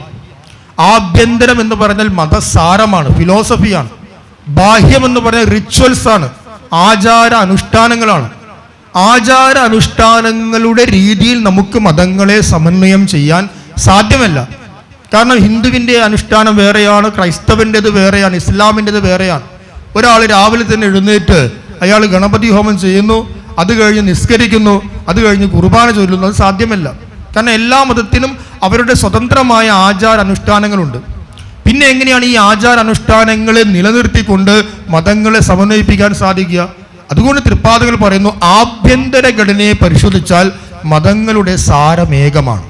അതായത് ഒരു വ്യക്തി അവൻ ഹിന്ദുവായി ജീവിച്ചോട്ടെ, ഹിന്ദു മതത്തിൽ പറഞ്ഞിരിക്കുന്ന ആചാര അനുഷ്ഠാനങ്ങളെ ശുദ്ധമായ രീതിയിൽ അനുഷ്ഠിച്ചു കഴിഞ്ഞാൽ, ഒരു ക്രൈസ്തവൻ അവന്റെ മതത്തിൽ പറഞ്ഞ ആചാര അനുഷ്ഠാനങ്ങളെ ശുദ്ധമായ രീതിയിൽ അനുഷ്ഠിച്ചു കഴിഞ്ഞാൽ, ഒരു ഇസ്ലാം അവന്റെ മതത്തിൽ പറഞ്ഞ ആചാര അനുഷ്ഠാനങ്ങളെ ശുദ്ധമായി അനുഷ്ഠിച്ചു കഴിഞ്ഞാൽ എന്ത് സംഭവിക്കുന്നു? അവന്റെ അന്തഃകരണം ശുദ്ധമാകുന്നു. ഞാൻ വിശേഷമായി പറയട്ടെ, ശുദ്ധമായി അനുഷ്ഠിച്ചു കഴിഞ്ഞാൽ. ശുദ്ധമല്ലാതെ അനുഷ്ഠിക്കരുത്. അതുകൊണ്ട് തീർത്ഥാടന ലക്ഷ്യമായിട്ട് ഗുരുദേവൻ പറയുന്നു, എന്ത് പറയുന്നു? വിദ്യാഭ്യാസം, ശുചിത്വം, അത് കഴിഞ്ഞിട്ടാണ് ഈശ്വരഭക്തി പറയുന്നത്. ആദ്യം വിദ്യാഭ്യാസമാണ്, ജ്ഞാനം, അറിവ്. ആ അറിവ് നേടിയതിനു ശേഷം ആന്തരികമായും ബാഹ്യമായും നമ്മൾ ശുചിത്വമുള്ളവരായി തീരണം. അന്തഃകരണം ശുദ്ധമാകണം. അങ്ങനെ ശുദ്ധമായതിനു ശേഷമേ ഈശ്വരഭക്തി ചെയ്യാൻ പാടുള്ളൂ. അല്ലാതെയുള്ള ഈശ്വരഭക്തി നമ്മളെ ചിലപ്പോൾ തീവ്രവാദത്തിലേക്കും വർഗീയതയിലേക്കും സങ്കുചിത ഭാവത്തിലേക്കും നയിച്ചേക്കാം. അതുകൊണ്ട് ഏത് മതത്തിൽ പറഞ്ഞ ആചാര അനുഷ്ഠാനങ്ങളെയും ശുദ്ധമായി അനുഷ്ഠിച്ചു കഴിഞ്ഞാൽ, ശുദ്ധമെന്ന് പറയുമ്പോൾ ആ മതം പറയുന്ന ആ ആചാരത്തിന്റെ ആന്തരിക താല്പര്യത്തെ മനസ്സിലാക്കി വേണം അത് അനുഷ്ഠിക്കാൻ. ഇപ്പൊ ഞാൻ പറയട്ടെ സാന്ദ്രികവുമായിട്ട്, അദ്വരേ പശും ഹിംസ്യാത് ഒരു പ്രസിദ്ധമായ മന്ത്രമാണ്, വേദമന്ത്രമാണ്. അദ്വരേ എന്ന് പറയുന്ന ഹോമകുണ്ടത്തിൽ പശുവിനെ ഹിംസ്യാത് വെട്ടിക്കൊല്ലണം. നല്ലൊരു ഹോമകുണ്ടം ഒരുക്കുക, പശുക്കളെ പിടിച്ചു കൊണ്ടുവരിക, വെട്ടിക്കൊല്ലുക. ഇതാണ് ഈ മന്ത്രത്തിന്റെ വാച്യാർത്ഥം. വളരെ രസകരമാണ്. കാരണം ഒരു കാലത്ത് നമ്മുടെ ഭാരതത്തിൽ പവിത്രമായ യാഗാഗ്നി ജ്വലിക്കേണ്ടുന്ന യജ്ഞവേദികൾ ആയിരക്കണക്കിന് പശുക്കളുടെ ദീനരോദനങ്ങൾ മുഴങ്ങുന്ന സ്ഥലങ്ങളായിട്ട് മാറി. എന്തുകൊണ്ട്? ഈ ഹോമമന്ത്രത്തെ അങ്ങനെ തന്നെ മനസ്സിലാക്കി എല്ലാ രാജാക്കന്മാരും നൂറുകണക്കിന് പശുക്കളെ കൊണ്ടുവന്ന് അതിനെ വെട്ടി ഹോമത്തിലേക്ക് അർപ്പിച്ചു. അദ്വരെ പശും ഹിംസ. ആരാണ് പശു? പശ്യതി ഇതി പശു. നേരിട്ട് കാണുന്നതിനെ വിശ്വസിക്കുന്ന ആളാണ് പശു. പശ്യതി എന്ന് പറഞ്ഞാൽ നേരിട്ട് കാണുക. നാം ഒരു വസ്തുവിനെ നേരിട്ട് കണ്ടു കഴിഞ്ഞാൽ അതിൻ്റെ കാര്യകാരണങ്ങളെ അനുസന്ധാനം ചെയ്യാതെ പ്രത്യക്ഷമായി മാത്രം കാണുന്നതാണ് സത്യമെന്ന് പറയുന്ന നമ്മുടെ ഉള്ളിലുള്ള ആ പശുത്വ ഭാവത്തെയാണ് ഹിംസിക്കേണ്ടത്. അതിനു പകരം പാവപ്പെട്ട പശുക്കളെ കൊണ്ട് ഹിംസിച്ചു കഴിഞ്ഞാലോ? അതുകൊണ്ട് ശുദ്ധമായ രീതിയിലാണ് ആചാര അനുഷ്ഠാനങ്ങൾ നാം അനുഷ്ഠിക്കേണ്ടത്. ഇന്നത്തെ കാലത്ത് വളരെ വളരെ പ്രസക്തങ്ങളാണ്. ശുദ്ധമല്ലാത്ത രീതിയിൽ അനുഷ്ഠിച്ചു കഴിഞ്ഞാൽ ശരിയാകില്ല. അപ്പൊ ശുദ്ധമായി അനുഷ്ഠിച്ചു കഴിഞ്ഞാൽ അന്തഃകരണം ശുദ്ധമാകും. അന്ധകരണം ശുദ്ധമായി കഴിഞ്ഞാൽ അതിൻ്റെ ഉള്ളിൽ സ്വാഭാവികമായി നേരത്തെ കുടികൊള്ളുന്ന ഈശ്വര ചൈതന്യം പ്രകടിതമാകും. ഈശ്വരാംശം എല്ലാവരിലുമുണ്ട്. സർവ പ്രാണിവർഗത്തിലും എല്ലാ മനുഷ്യരിലും അന്തര്യാമിയായി ഈശ്വരൻ നിറഞ്ഞിരിക്കുന്നു. ദ്യോവാണ് അതിൻ്റെ മഹിമ എന്ന് ഗുരു പറയുന്നില്ലേ ജനനി നവരത്ന മഞ്ജരിയിൽ. ദ്യോവ് എന്ന് പറഞ്ഞാൽ ചിതാകാശം എന്ന് പറഞ്ഞാൽ സർവാന്തര്യാമിയെ. നമ്മുടെ എല്ലാം അന്തःകരണത്തിൽ സൂക്ഷ്മ രൂപത്തിൽ ഈശ്വരാംശമുണ്ട്. ആ ഈശ്വരാംശം എന്തുകൊണ്ട് പുറത്തേക്ക് പ്രകടമാകുന്നില്ല, പ്രോജ്വലിക്കുന്നില്ല? ആ ഈശ്വരനെ മറച്ചുകൊണ്ട് ഒരു കവചമുണ്ട്. അതായത് അഖണ്ഡ ദീപം. നമ്മളൊരു വിളക്ക് കൊളുത്തി ആ വിളക്കിൽ ഒരു കണ്ണാടി കൂടിട്ട് കഴിഞ്ഞാൽ ആ കണ്ണാടിയുടെ ചുറ്റും ഇങ്ങനെ കരി പിടിക്കും. ആ കരി പിടിച്ചു കഴിഞ്ഞാൽ കുറേ കാലം കഴിഞ്ഞാൽ ആ വിളക്ക് കത്തുകയാണെങ്കിലും പുറമേ നോക്കിയാൽ നമുക്ക് കാണില്ല. അപ്പോൾ എന്ത് ചെയ്യണം? നല്ലൊരു തുണി എടുത്ത് നനച്ച് ഈ കണ്ണാടിക്കൂട്ടിലെ കരികളൊക്കെ തുടച്ച് മാറ്റണം. അങ്ങനെ തുടച്ച് മാറ്റിക്കഴിഞ്ഞാൽ നല്ല പ്രകാശത്തോടു കൂടി നമുക്ക് ആ വെളിച്ചം കാണാൻ സാധിക്കും. അതുകൊണ്ട് നമ്മുടെ ഉള്ളിൽ കുടികൊള്ളുന്ന ഈശ്വരൻ, ആ ഈശ്വരനെ നമുക്ക് പുറത്തേക്ക് പ്രകടമായി അറിയാത്തതിൻ്റെ കാരണം അന്ധകരണത്തിൽ പറ്റിപ്പിടിച്ചിരിക്കുന്ന കരികളാണ്.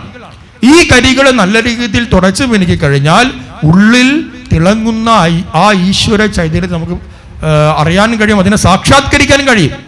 അങ്ങനെ ഏതൊരു മതത്തിന്റെ ആചാരാനുഷ്ഠാനവും ശുദ്ധമായിട്ട് അനുഷ്ഠിക്കട്ടെ, അവന്റെ അന്ധകരണം ശുദ്ധമാകുമല്ലോ. ശുദ്ധമായി കഴിഞ്ഞാൽ എല്ലാവരിലും തെളിയുന്ന ഈശ്വരീയ പ്രകാശം സാരം അത് ഏകമാണെന്ന് ഗുരു പറയുന്നു. ഒരു ഇസ്ലാം അവന്റെ ആചാരത്തിലൂടെ അന്ധകരണം ശുദ്ധമാക്കിയാൽ അതിലൂടെ തെളിയുന്ന ഈശ്വരാംശവും, ഒരു ഹിന്ദു മതവിശ്വാസി അവന്റെ ആചാരത്തിലൂടെ അന്ധകരണം ശുദ്ധമാക്കിയാൽ അതിലൂടെ തെളിയുന്ന ഈശ്വര വിശ്വാസം, ഈശ്വര ദർശനവും ഒന്നാണെന്ന് ഗുരു പറഞ്ഞിരിക്കുന്നു. അതുകൊണ്ട് പല മതസാരവും ഏകമെന്ന് പറയുന്നു. ഇപ്പൊ ഞാൻ പറയട്ടെ, ഇതല്ലേ ഇന്നത്തെ കാലത്ത് വേണ്ടുന്ന ഏറ്റവും വലിയ ഒരു മതസമന്വയ ദർശനം. അല്ലാതെ എൻ്റെ മതത്തിലൂടെ മാത്രം പോയാൽ സ്വർഗം, ഈ വഴിയിലൂടെ മാത്രം പോയാൽ സ്വർഗം, ബാക്കി എല്ലാവരും നരകത്തിൽ എന്ന് പറയുന്നതാണോ മതദർശനം? അല്ലെങ്കിൽ ഏത് വഴിയിലും പോയിക്കൊള്ളട്ടെ, ഏത് വഴിയും അനുഗമിക്കട്ടെ, ആ വഴിയെ ശുദ്ധമായിട്ട് അനുഗമിക്കൂ. ആത്യന്തികമായിട്ട് നിങ്ങൾ എത്തിച്ചേരുന്നത് ഒരേ ലക്ഷ്യത്തിലേക്കാണ് എന്ന് പറയുന്നതല്ലേ ഏറ്റവും ശ്രേഷ്ഠമായ മാനവിക ദർശനം. അപ്പൊ ഇതാണ് ഗുരുവിൻ്റെ മതസമന്വയ ദർശനം. ഇപ്രകാരം ഉള്ള ഈ ദർശനത്തെ ഏക മത ദർശനം എന്ന് പറയുന്നു. അടുത്തത് ഏക ദൈവ ദർശനമാണ്. അത് നമുക്ക് പിന്നീട് ഒരിക്കൽ വിസ്തരിക്കാം. അങ്ങനെ ഗുരുവിൻ്റെ സ്വരൂപത്തെയും ഈ സ്വരൂപത്തോടു കൂടി ചേർന്നുകൊണ്ട് ഗുരുദേവ ദർശനത്തിന്റെ സംക്ഷിപ്തമായ ഈ അന്തസത്തയും ചേർന്ന് നമ്മൾ മനസ്സിലാക്കി കഴിഞ്ഞാൽ നമ്മുടെ ഉള്ളിലെ ശ്രീനാരായണ ദാർശനികൻ തെളിയും. അല്ലാത്ത പക്ഷം ഗുരുവിന്റെ ഈശ്വരീയ ഭാവത്തെ മാറ്റിവെച്ചുകൊണ്ട് ഒരു വ്യക്തി, ഞാൻ പറയട്ടെ, ഒരു വ്യക്തി, ആ വ്യക്തിക്ക് ദർശനമാല നന്നായിട്ട് അറിയാമെന്ന് കരുതുക. ദർശനമാലയിലെ 100 ശ്ലോകങ്ങളും കണ്ഠസ്ഥമാണ്. അതിനെ എപ്രകാരം വ്യാഖ്യാനിക്കാനുള്ള കഴിവുമുണ്ട്. ഗുരുദേവ കൃതികളെല്ലാം കണ്ഠസ്ഥമാണ്, ബൈഹാർട്ടാണ്. ഏത് വേദിയിൽ എങ്ങനെ വ്യാഖ്യാനിക്കാനുമുള്ള കഴിവ് ആ വ്യക്തിക്കുണ്ടെന്ന് കരുതുക. പക്ഷേ 2 പുഷ്പമെടുത്ത് ഹൃദയത്തോട് ചേർത്ത് വെച്ച് ഗുരുവിന്റെ ചിത്രത്തിലേക്കോ വിഗ്രഹത്തിലേക്കോ ഓം ശ്രീനാരായണ പരമഗുരവേ നമഃ എന്ന് ചൊല്ലി ആ പുഷ്പം അർപ്പിക്കുവാനുള്ള മനസ്ഥിതി ആ വ്യക്തിക്ക് ഇല്ലെങ്കിൽ അവൻ പ്രാമാണികനായ ശ്രീനാരായണനല്ല. നമുക്ക് ആ വ്യക്തി മനോഹരമായി ഗുരുവിന്റെ ദർശനത്തെ വ്യാഖ്യാനിച്ചേക്കാം, അത് കേവലം വ്യാഖ്യാനം മാത്രമാണ്.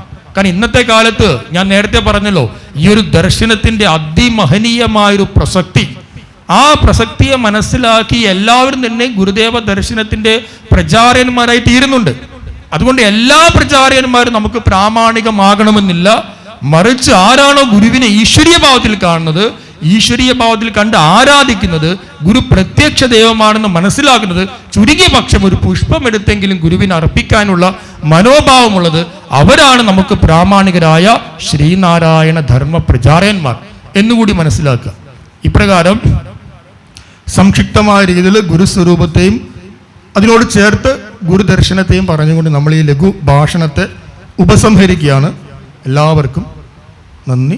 ഓം ശ്രീനാരായണ ഗുരുവർപ്പണമസ്തു.